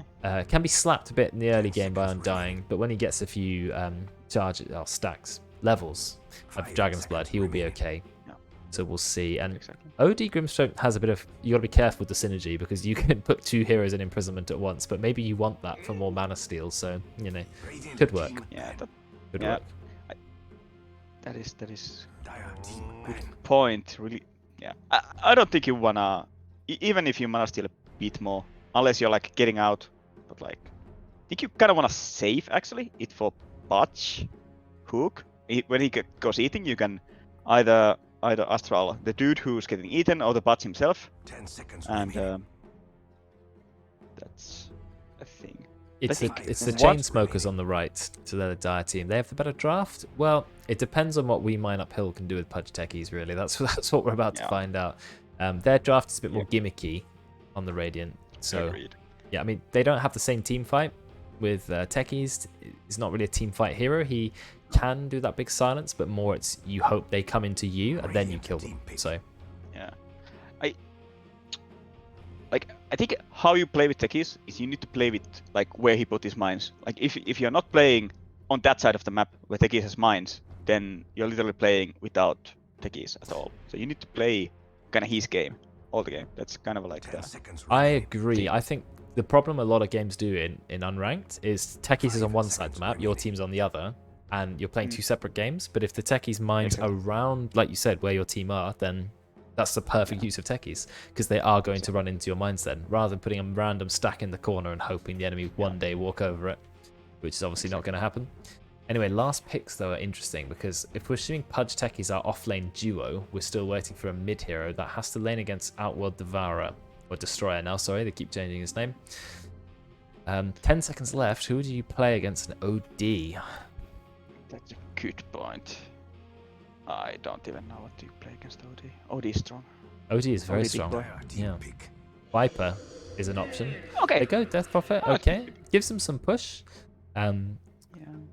Yeah, I don't know. Yeah, it's an okay hero. There's nothing much to say about Death Prophet. It does okay against OD. Yeah, you can still do the Saki Saki even if you're Astral. So Yes, that's true. good. He has to either sit there and tank it or try and back off. But if he backs off to break it, then he can't get the Meteor Hammer off. So, Exactly. yeah, that's true. Death Prophet's reasonably tanky. And the final pick is Oh, going there to be we the go. Sven. They've secured the Oh. Sven to counter the Phantom Lancer. Yeah. I think they could have just picked Sven earlier, to be honest. Yeah. Pretty much. Because they knew they were going to pick it anyway. That Pudge has got some weird combo of a Jester and some evil crow thing. Yeah, that's a quite interesting set. Not gonna lie. And course. Techies is on an elephant. Why not? Is that Dumbo? Probably. I have no Probably, idea what's going on. I thought I look at it as actually a pretty good model, although I never actually looked at it Yeah, that much. pretty good. Oh.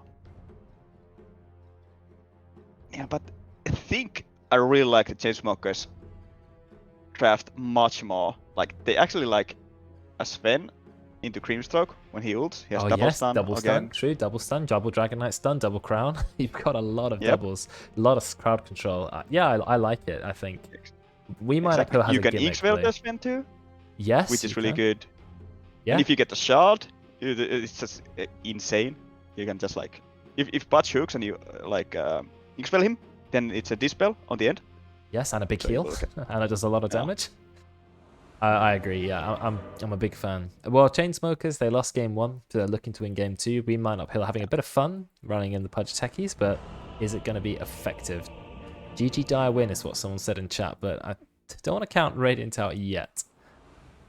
Yeah, I think this is a lot about like initiation actually, and where to play. It's even more. Like if Dire doesn't go into the Techies mines, dies 5 times in a row to Techies mines, and Yeah. I don't know how good this player is at Techies, but he has got some cosmetics going on, so that does bode well. I've played Techies about 5 times. I have no idea how to play him well, so we're gonna find out. That is a cool mount, though. I love the way it's just kind of like happily hopping around. I'm not gonna lie, I like if something up I like Techies, I do like that set. Yeah, me too. Techies went through some strange changes over the years, and one of them was he went from 0 base armor to 7, which I found always as a weird change. He also went from 270 move speed. He was the slowest hero in the entire game, and now he's at 320, one of the fastest ranged heroes. So he's been through many, many stat changes, but still 35 right-click damage, the lowest in the game. Exactly. I think that again, still the problem is like Tekis doesn't feel like a hero.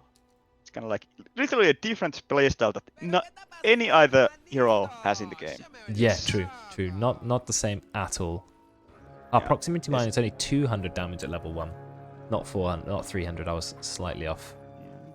Is he gonna, what is he gonna But- do? The battle Oh, begins. they're baiting something. Yeah, no, it's just, when there's a Pudge, you got to be careful, because of course you're scared of being hooked into the team, but interesting, Exactly. Pudge and Techies didn't level anything, so now they can go into lane with, I don't know, they want Rot or maybe Blast Off, not sure what they're going to do, we're going Yeah. to find out. I think they cannot kill on level 1 yet. I don't actually know. Yeah, alright. So blast off, I think that's the standard on Tekis. Usually, how much damage is it? 300 damage. Full damage Yeah. means you have to be close to them, I think. Small pause, not quite sure why. I think it's, I thought it used to be more damage the closer you are. But, because it says full damage, but I don't know if that happens anymore. I think maybe upper it's the landing same does how damage. deals Tekis damage equal to 50% of their max health. So I think that's half of their health, and the maximum damage is 300. So Online assault deals techies damage equal to 50% of their... It's very strangely worded anyway. They are ready. yeah. So I think like let's say Creamstroke, it should be 330. But it's 300 because max damage is 300. I think that's how it works. I think what someone has just said in chat, thank you for that. That's what I thought it was as well. Suicide Squad attack was when Techies one-shot himself, and the closer you work to the enemy, the more damage it deals. Now Blast Off always does the full damage, but they didn't change the tooltip from full damage to just damage. So yeah, it's a misleading tooltip. Okay. But Suicide Squad attack was funnier because it literally one-shot Techies and made him die. So yeah, I enjoyed that more. But some yeah. more infuriating. Yeah, it was irritating because if you tried to gank Techies, he just one-shot himself, and then you'd never ever kill him. So there's like no counterplay. no, Not there well, is. apart from like completely one-shotting him or silencing him. Anyway, Techies is a pretty weird much. hero. Oh, bit of damage going to the Pudge. About half HP already, but he does have a salve in the back pocket. Going for Vanguard, Pudge first item probably makes sense against the Sven.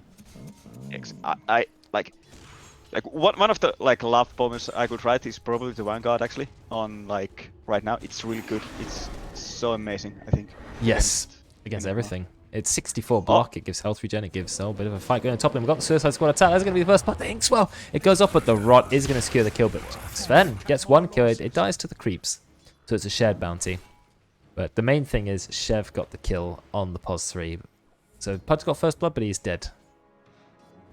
Yeah, I will take it as a patch right now. Again, all right, fine. You didn't.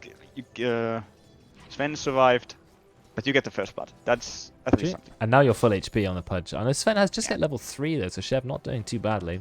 He's got nearly 1,000 gold of his own. What do you buy on the Sven early? If you're going Echo Saber, I guess you could start with like a Sage's Mask and some boots or something like that. Maybe a bracer, a wand. Not entirely sure. Actually, just go Morbid Mask here. Just Morbid Mask? Morbid Mask. Yeah. Get that Just Mask of Mana up soon. Yeah. Use it to farm. Yeah.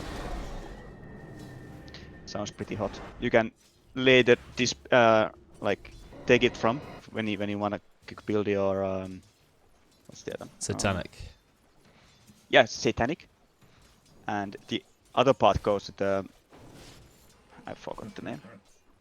Echo Shaper. Yes, the quarterstaff. Yes, it does. Yeah. Yeah. So you can build the quarter staff. Of the That's Echo true. Shaper from it. Let's have a look at Phantom Lancer. How's he doing in the bot lane? Seems to be doing okay. Honey Badger only has 6 last hits. So Phantom Lancer not having too many problems. Yeah, just going for a standard build, getting those treads early, maybe Diffusal Blade, and we'll see if he goes Octarine Core or not. Oh, here we go, going in the top lane, we have the Inkswell, also the Blast Off, rank 2 Blast Off, he hooks him in. Oh, he's rutting him, but he doesn't quite have the speed. Pudge is one of the slowest heroes in the game. So he doesn't The only quite catch problem Shev. with this Vanguard rush is that he doesn't have boot yet, so he's gonna be slow. But I think that should be fun. That's fine, I mean, Okay. he's got a lot of health regen. So, I mean, 18.8 with the Tango, that is a lot of health regen. And he still has the self, and here we go, hook again. A beat. Oh, he's in trouble, but there's no stun from the Sven. Not at the No. moment. He does salve himself now, and of course, Ring of Health. Yeah. I like Himself, techies. he even had an ink spell, so if they both just like tried to kill this bot, he would be dead, I think. Yeah, but now they can go in. I like them. The 2 points in blast off. That's 400 damage. Now he's going in. Here we go. Hook. Got it. Here we go. Yeah, there you go. Beautiful play. But the nice use of the stroke of fate went fantastically quick after that. So at least Yoshi went for the reaction, did get a kill. But the pos one is dead. So I think that's what's worth it for the Pudge. I agree. I think we are not gonna look other lanes because this is gonna be the lane that things are gonna happen. So A quick check in the bot lane finds that not a lot has happened. PL is just having as much farm. The Undying 24 stolen strength at the moment. Mid lane, yeah, pretty safe. I mean, it might be interesting once the Meteor Hammer comes in for the OD, because that's when OD starts to become really strong. So we'll see. Yeah, you're right. Another one is actually Exorcism on Death Prophet. Is also one really good thing. Something I've just realized that I looked mid. Spirit Siphon went on the OD. OD imprisoned the Death Prophet. You're right that the Spirit Siphon kept going, but there was no animation. Yep. So I couldn't see the chain. That's quite annoying. If you're the OD, you don't quite realize what's happening. You have to really pay attention to the debuff. Exactly. I think that's one of the reasons also why like use Death Prophet is really good, because you can go Saki and then you can use yourself and then you still keep healing. That's true. Even when you're out comes the blast up in the top lane thing. A lot of damage to the Sven. He just gets hooked in. Look at the damage comes out. 220 pure damage from Meat Hook. 400 damage from blast off. Chev goes down so quickly. And this Pudge Techie's actually having a great time. They are 3 kills, 2 deaths at the moment, but Chev is dead twice. He is rushing, as you've said, he's rushing the Mask of Madness. I agree. He's also maxing Cleave. He realizes this lane is a bit of a disaster, and he's going to be looking to take the jungle pretty soon. Exorcism is popped. Already in the mid lane. TPing in. He was, I'm done. I'm gonna AFK. Yeah, he's gone straight to the jungle, which is I fine. think this is the play. I mean, that's not the camp to take at the beginning. This is the hardest camp in the game, the Hellbear one. I think maybe you should start with the Frost Mage camp, the Ogre camp, which does almost no damage whatsoever. Yeah. Or maybe I think stack the play this here. camp. Yeah, exactly. Should have been stacking this camp and straight went to the like ogres. Yeah. I mean, he's just trying to build up for the quarterstaff. He now has enough money. He's going to send that in. Use the salve. I think a bit of a more heads up on that play could have been much better. But yeah. Exorcism was used in the mid lane, but it didn't take the tower. OD was in no danger of losing his tower. He is sending in the Meteor Hammer now. They do catch him with the Bramble Maze. Venerable is just going to back off. Too far away, yeah. And, I mean, Phantom Lancer has 15 denies. He is having an easy time here. Whereas Dragon Knight, Honey Badger, 14 last hits. Really struggling to get to the wave. This Undying just bullying him out of the lane. Yeah. I think they need to send up the Dragon Knight to top against this Pudge techies thing. Leave and let Sven jungle and just put Dark Willow on bottom actually, and just leads the XP. This bottom lane is already like lost, so why even like try? So yeah. Honey Badger is really struggling to get any XP. I think he might be the only one who can actually survive this Pudge combo thing. Look at the. Is this hook gonna land? That's the question. Let's have a look. Right. Come on, chat. You need to help me decide. Is that? I can't tell. It is. It's kind of heading towards him. I mean, that needs to like hit. I think so. The hitbox is quite big, but it's hard. It's hard to say from that because it's really close to him, but it's slightly to the right. But I don't know. I mean, I'm trying to look at the circle on the floor. It is in the circle. You see that circle of the hitbox? I don't know if it's really visible. Alright, I know what's gonna happen. If this is my Pudge in my team, never hits. If it's the enemy, always hit. That's well, we're casters, so we're not on either team. So who knows? Yeah, that's a good point. So my strategy is not working. Someone has gone. That's the OD. I'm talking about the OD in mid lane. And he does have the Meteor Hammer. He does. That's ready to go. Oh, team fight top. I mean, the pause is going. So let's have a look at the fight top. Will Pudge again? He does have enough mana for Dismember. He's got rank 3 rot already, so that's going to be a lot of damage. Yeah. Oh, not yet. Okay, not quite ready. Maybe waiting for someone to come back. The OD has returned, but maybe the Radiant team have lost a member. Also, you've got the techies here. Remember, he's got the blast off. He's got a very long cast range. There we go. If this hook lands, This is a dead crick. Yep, there it is. All right, There. there we go. And blast off. That's a He's dead trying to one. get close, but he can't get close enough. Now he's going to go in, but another pause. There's no way the Grimstruck is surviving this. He's got a rotting Pudgel right on his face. It's 26% slow. And he is dead. He's also got a Vanguard on Pudge, so he can dive the tower no problem. Game froze as soon as we unpaused. Yeah, I think you're dead, mate. And Techies wasn't even needed. Yeah. I think you need literally a guard to like not die there. That's already dead one. Horse of Beast, yeah. Don't think so. Look at this. I really like the play by the Undying. He is just zoning the Dragon Knight out. He is so far in front of the creep wave. And Cambo is having the time of his life, just free farming away. Yeah. But look at the last. It's 46 on the Death Prophet, doing well. Yeah. I think they just need to pull right now, and it would be much better. Because now he's just like letting them have this wave for free. And he could be pulling and denying them another wave also. True. Out comes the Meteor Ham on Death Prophet, taking quite a lot of damage. Meteor Ham does 690 magic damage. It is a very hard-hitting ability. Plus, you've got 360 coming up from the Astral. Suicide Squad. Well, not Suicide Squad, it's called Blast Off. Does go into the OD. Does hurt him a bit. Not enough to kill him, though. I think that was a communication error right there. I think if the Prophet, or they talked about a bit more, would have been easy. Just Oh no, he's in trouble, but no mana! No mana for Meteor Hammer. That's unfortunate, but looks like I heard a kill in the bot lane. There's a bit of a fight going on with Pudge. He does hook Honey Badger under the tower. One more tower right click, it will get the kill. However, they have lost the Undying, because there was a rotation. Yeah, Yoshi in the bot lane, level 6 already. And Yoshi gets so much XP on these supports, but he did have a solo lane there, which definitely helped him out. I actually like this. Oh, They Sense drops leave as well. Techies on top, just to push this there and get him some XP level and money. Jev's done a really good job. He had a hard lane, he died a few times, but now he's got stacked Ancient, stacked hard camp, and he is just going to use his ultimate to get as much farm as he can. Dropping the Warcry for 6 armor as well, doing a lot of damage to these Ancients. And yeah, let's have a look at the net worth of Sven. It's not that far behind PL, who's basically had a perfect free farm lane. So, you know, considering how difficult his lane was. Oh, but the Pudgy finds the hook! And that's going to be a kill on the OD. Good rotation. And we have the Exorcism up. It was literally just casted.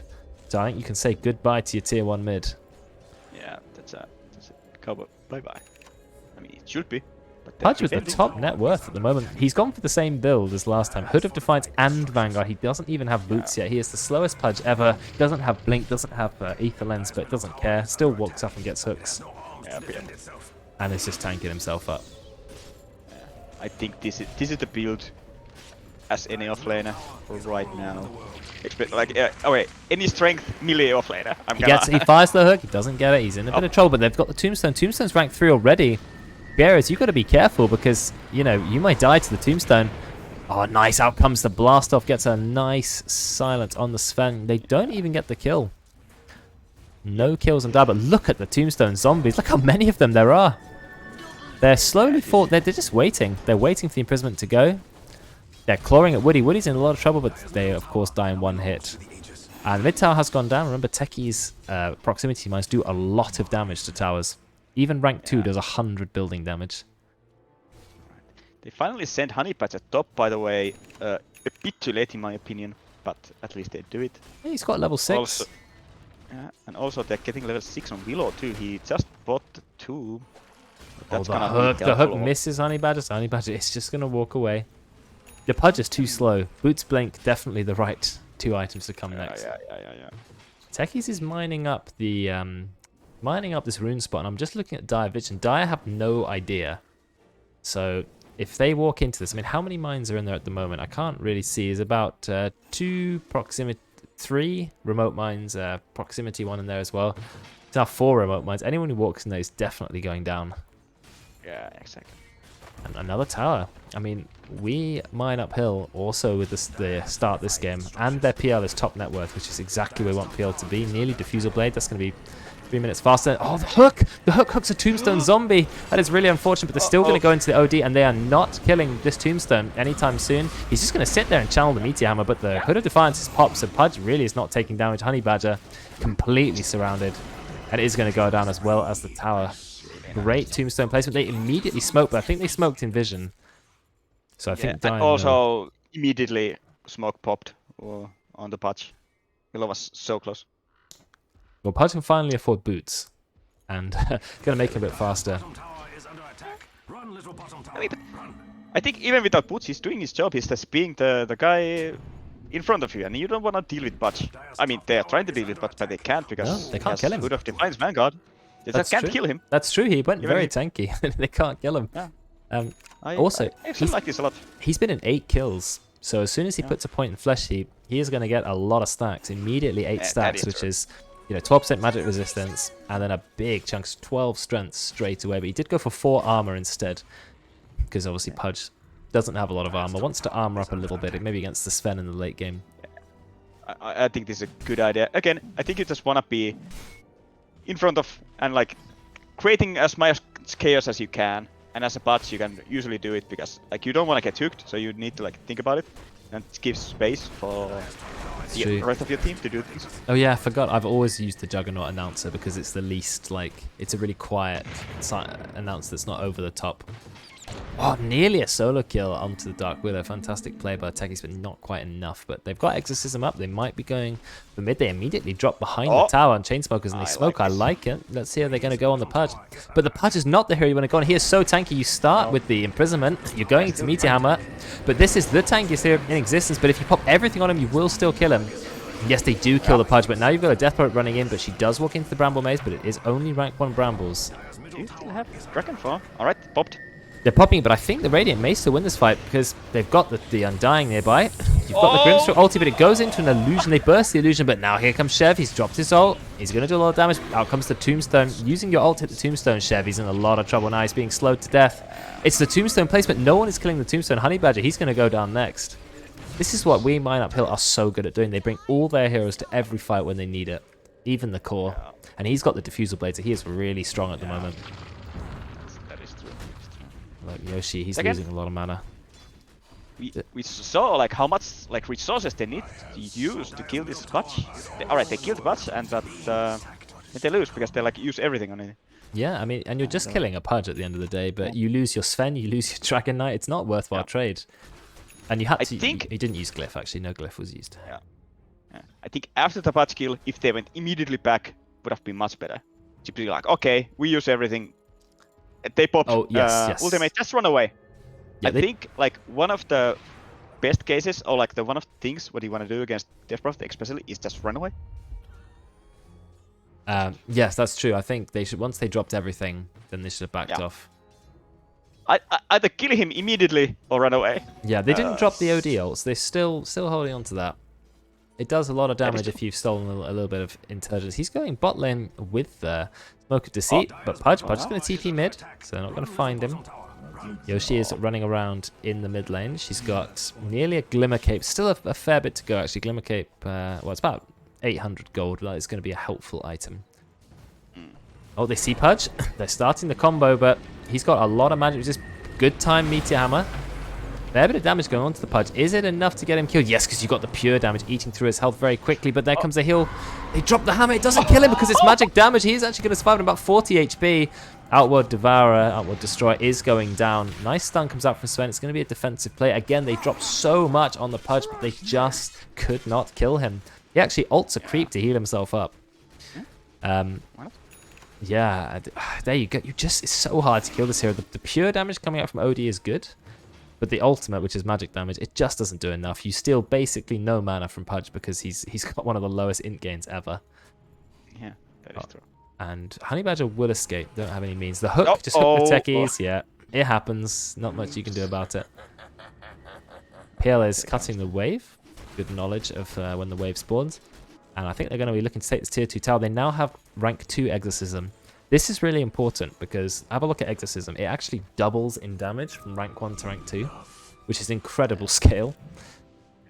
So yeah, rank 2, level 12 is going to do a lot of damage. They've also, like you said, mine with the techies. Techies is getting mines in exactly the right place. They're dire now. They can't come in and defend this tower. Exorcism is popped.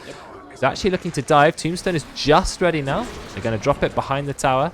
Dragon Knight has to TP away. They're just sacking this tower. I mean, you've lost the Dragon. Dark Willow is going to go down, murdered by Cambo. And now you're going to lose your tier 2 tower. 16 minutes in. This is a very early lead for We Mine Uphill. Yeah. And it's actually what kind of happened last game too. They took a really early tower on the side of the... Sure, you've got mines here and here. Look at these two spots. You can't walk into your high ground or into your own jungle. I feel sad for them. Exactly. Okay, bot So tower is going down. What should Dire do now that they have immediately taken their jungle so hardly? So what's It's the very Dire's- difficult for them. They don't have a lot of engage because they have no blink dagger on the Dragon Knight, and Sven obviously doesn't have blink either. So they're in a really difficult position. I don't know if I'd be trying to fight at all if I was the Dire. I might just be running into the Radiant jungle and just trying to find whatever farm I can. Yeah, Something I like agree. that. Yoshi is already like drawing something on the map, saying that just come to the jungle, and I think that's the play. Immediately agreed. Yeah, I think she's got Just the play right on their idea. jungle. Yeah, she's drawn on the map in the correct place. Like you said, the Radiant jungle got to go there. Yep. So we shall see. I still think if this goes late, Dire is much better. I think if this Sven gets huge, it's gonna be a pretty easy game for them. He needs a lot of items though. He didn't go for Yeah. Echo Saber. He instead went for Sanjin Yasha, which is also a fine item, but he needs a BKB, probably needs a Blink Dagger at some point. It's going to take him a while to get everything that he needs. Actually, I'm not even... How about- BKB doesn't do a super amount this game. Yeah. How about Axe into crit? Yeah, How do you like it? Axe can work. It's not bad against Phantom Lancer. Radiant's bottom tower has seen Also, the Axe Get Shard lowers Inksweld the cooldown. into Superman. Yeah. Superman Sven. I'm glad that it's not as good as it was before, but it's still strong. I mean, it throws you into the enemy, and it also gives you a lot more cast range, 350 more cast range on the stun. So yeah, it's still strong. Yeah. They've grouped up. One hit rampage. They've grouped up. There's no smoke. Whereas the Radiant team, we mine uphill. They're just doing whatever they want. The Death Prophet is going for her own BKB. So when she drops Exorcism and BKB, she's going to be very hard to take down. Because all their damage is pretty much magic apart from Sven. But he is not doing enough damage just yet. So we're going to see. He's farming very well. You know, I've got to give props to Shev, but I think the PL is farming harder. He's got the Manta style soon. Even though Sven is the counter, if PL is far enough ahead and has sort of like a butterfly as well, this is going to be really hard for Sven. I think the even more problematic is that OD is not farming at all. He has fallen off real hard. He's not even close to his BKB. and he's Yeah, level that's 11. true. But he needs a BKB, otherwise he gets taken down very easily in fights. He needs it. He's also only level 11, whereas you have a level 15 Phantom Lancer, 14 Death Prophet, 13 Pudge, who's got 7 Flesh Heap stacks. There's already 14 strength for free. He's got his Blink Dagger. He's going for Aghanim's next, which makes Rot do 1 billion trillion damage for no reason. Also a massive radius. I think it doubles the radius of Rot. It nearly doubles the Rot radius and almost doubles the damage as well. I actually do not like this Axe build up. I think one problem, he already took the 4 armor. And I think the other problem with the Axe is that okay, it's fun, and but I don't think it's that good in the like there's just much better items for a position 3 what you need. Yeah, I do like it on Pudge, but maybe mid Pudge I like Aghanim's. Do big damage, Yeah. but yeah, on a Pos 3 I'd be looking to get more control out of your Pudge. You can even go your own BKB and just be in the front line, be tanky, get in the way. But they're going to take this I tier think if 2 you just tower. go pipe. Nothing. Pipe works as well. That does. I don't know if your team need a pipe, but they don't seem to be doing much damage to you at all I at the mean, moment. that is true. Oh, the hook, it just misses Yoshi. Nice dodge. I actually think he's going Axe because they are winning so hard. He's Yeah, like, maybe okay, just I get don't more actually damage. need any. Yeah, I mean, Axe He's gives just a like, oh, we lot of already winning. damage. What a brave tower. I mean, they've already taken 1 tier 2 tower.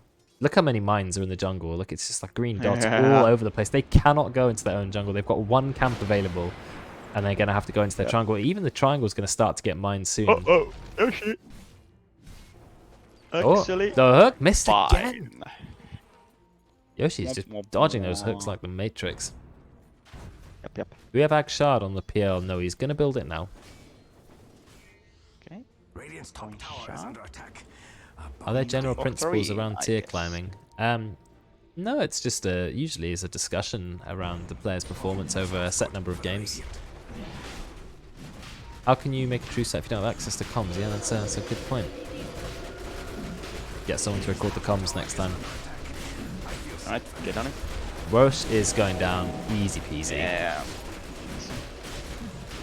No contesting. There's a million creeps in the top lane. They are about to lose their tier 1 tower if they don't drop the glyph on it. Which they can because it's free, but they haven't realized. Anyway, they're going to lose it, but the tier tower's going to go down, but they go blink straight into Honey Badger. Iksor is used, but I think he's going to go down before it even procs. No, it does get a 3-man stun. They got the big fear as well, but they just don't have the follow-up. They're going to have to run. Yep. Techies goes in with a massive 3-man silence. Yo, she's alive. They still haven't found her. No! And she actually gets away. Nah, the Pudge is going to blink on top of her face. No. Good use of Glimmer Cape, but look, that's 3 heroes gone down. We're just going to have a look at a replay of that. Because that was I love the jump from the cons immediately, like, oh, I'm the fat guy in with the blink, I need to like actually do things. And he just like, just go. You see him.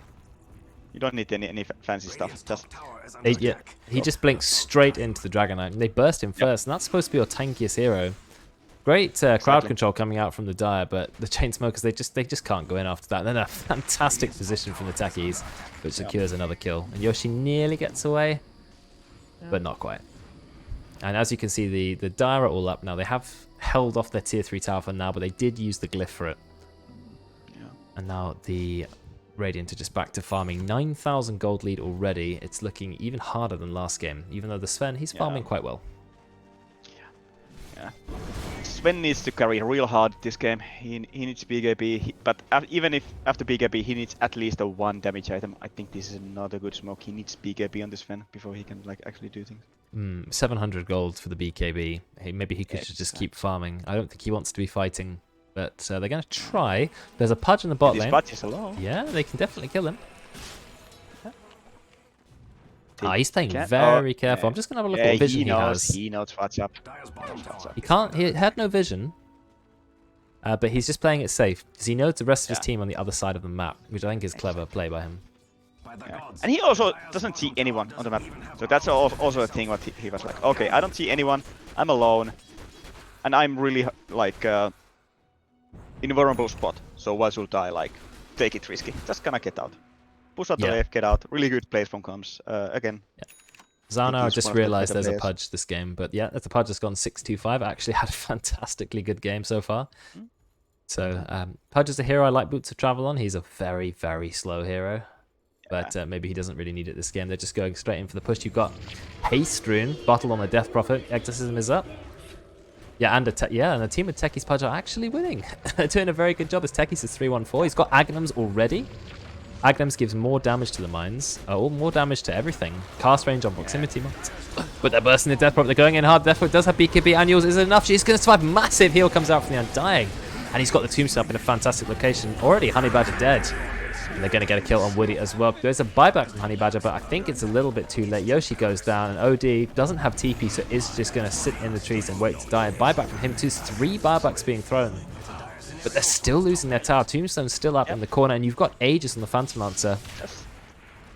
I think you just get out from there. Just wait for the next exorcism. I don't think they needed to commit those buybacks. That's 3 buybacks used in that fight.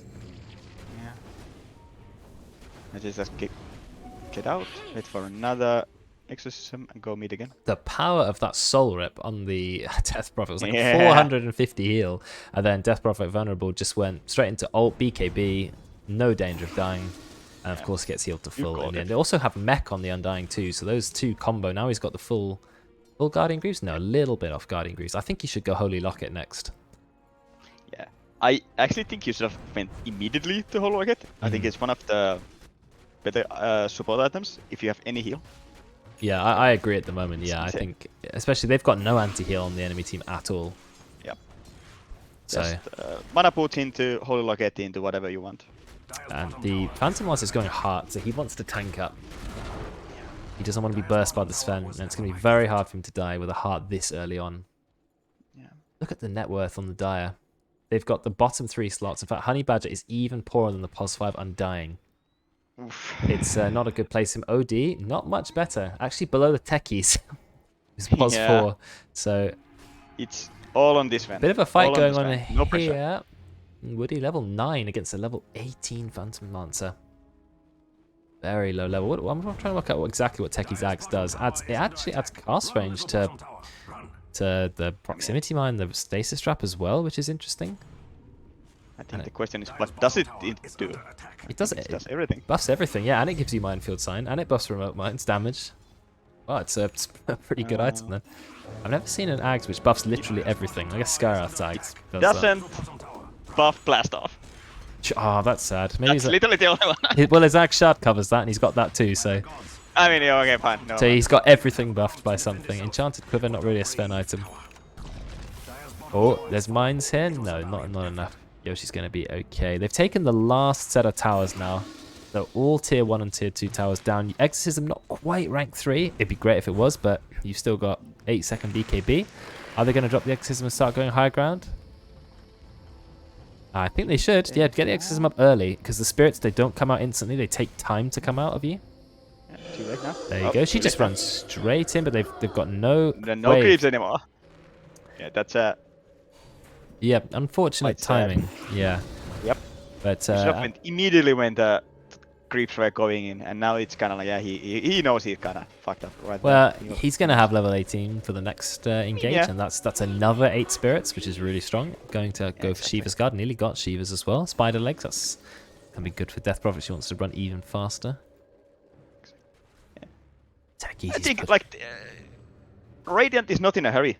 That's the beautiful part of it. They still have the late game, I think. Alright, if this Sven doesn't go, like, really ham, like, I think... Oh yeah, they've got the late game. I mean, they're not gonna make it to the late game to die. They can barely leave their base. And look what the techies is mining. You walk 1 centimeter out your base, you just immediately die. You've got mines here.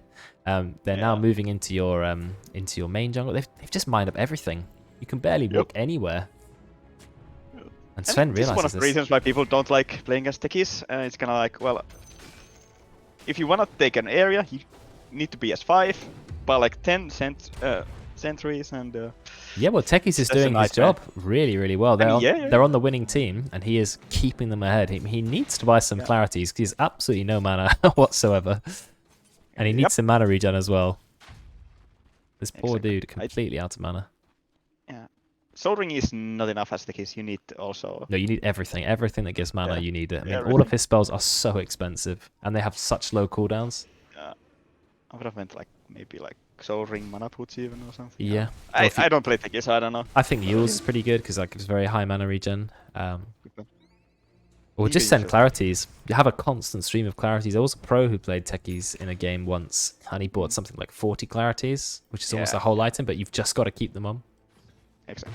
I mean, yeah, he's mined up the high ground. Dire are literally cowering in their base right now. They're waiting for Exorcism to come up 20 seconds, or they can take Roche, which might be up sooner, then they just have a free Roche. I don't know what their option is, but like you said, they're not in a hurry. They're waiting for Roshan or just going high ground, because Roshan is gonna spawn soon. No, it's able to spawn soon. 2 minutes. It's actually quite a long spawn, but it does have an Axe Shard. Free Axe Shard. Techies already has one. Death Prophet's one. Not super exciting. PL's already got one. Pudge already has one. So you've only got Undying or Death Prophet to have a shard now, and neither of them are incredible. Maybe Death Prophet's one's okay. Gives you a bit of free armor and minus armor, but you know, still Aegis and cheese, so that's pretty good. Yeah. Actually, there's no Roche there. Undying's going to look at it, but will not find it. Undying actually going now for the Holy Locket, which is good. Good, yeah, he does need that. It's a very good item. Yeah, it's actually insane. I think Radiant should be thinking about buying a gem, because they are so dominant on the map that if they bought a gem, they could deward literally every single ward and sentry on the map, no problem. And if they can mop up the sentries with the gem, then that means the Dire have to keep buying more sentries to see mines, because, you know, they'll lose them all the time. So yeah, I would definitely be thinking about a gem. Maybe I'm like Techies is like a 3k money. Like, what is gonna buy even? So I don't know. What do you buy on Techies with this much money? Do you get Yules? Just for some mana regen? Yash, Kaya, I think. Oh yeah, you could even go Bloodstone. Yeah, more powerful mines. And if you get Yules Kaya, I think like you like double your mana regen or something. It's actually insane. Yeah. Oh, Kaya gives a percentage mana regen. That's a very good point. Yep. So that's cool. Alright. I think these Grimstrokes actually need a shot. It would be. Oh, and.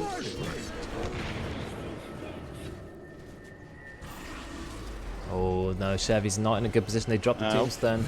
He is going to go down.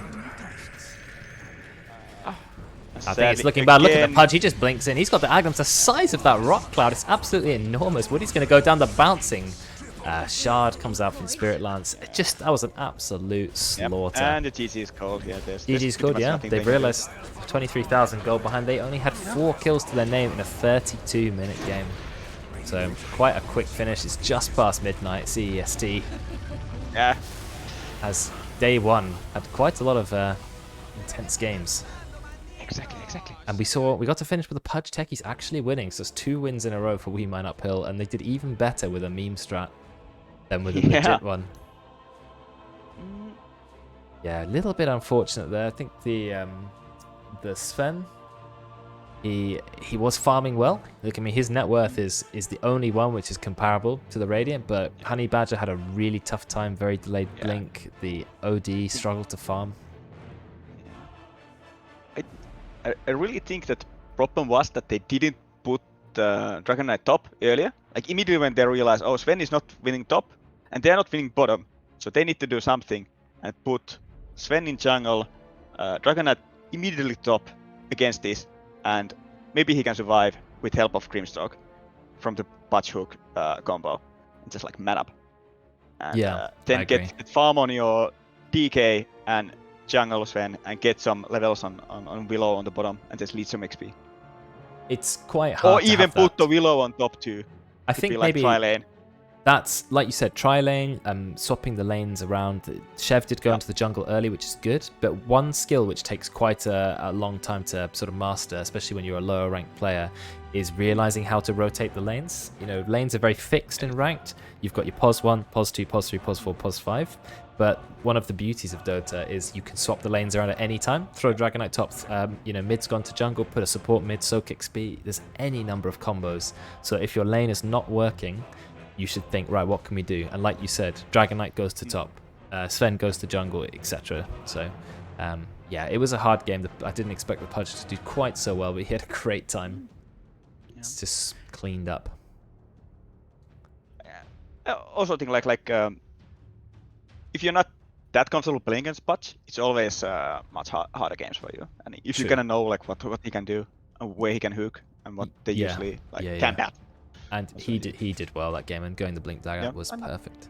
But yeah, and that's been the very first day of DotaU 2021 Summer Cup EU. I think it's a very small tournament, just being held in a few days. I think pretty much just Thursday to Sunday. But this is day one. We have Friday, Saturday games as well, and also Sunday, which is the grand finals. And of course, there's NA games happening at the same time, all on this channel. It's been a pleasure to cast. And we're casting same time tomorrow, so I hope to see you guys then. Yep. Thank you for watching.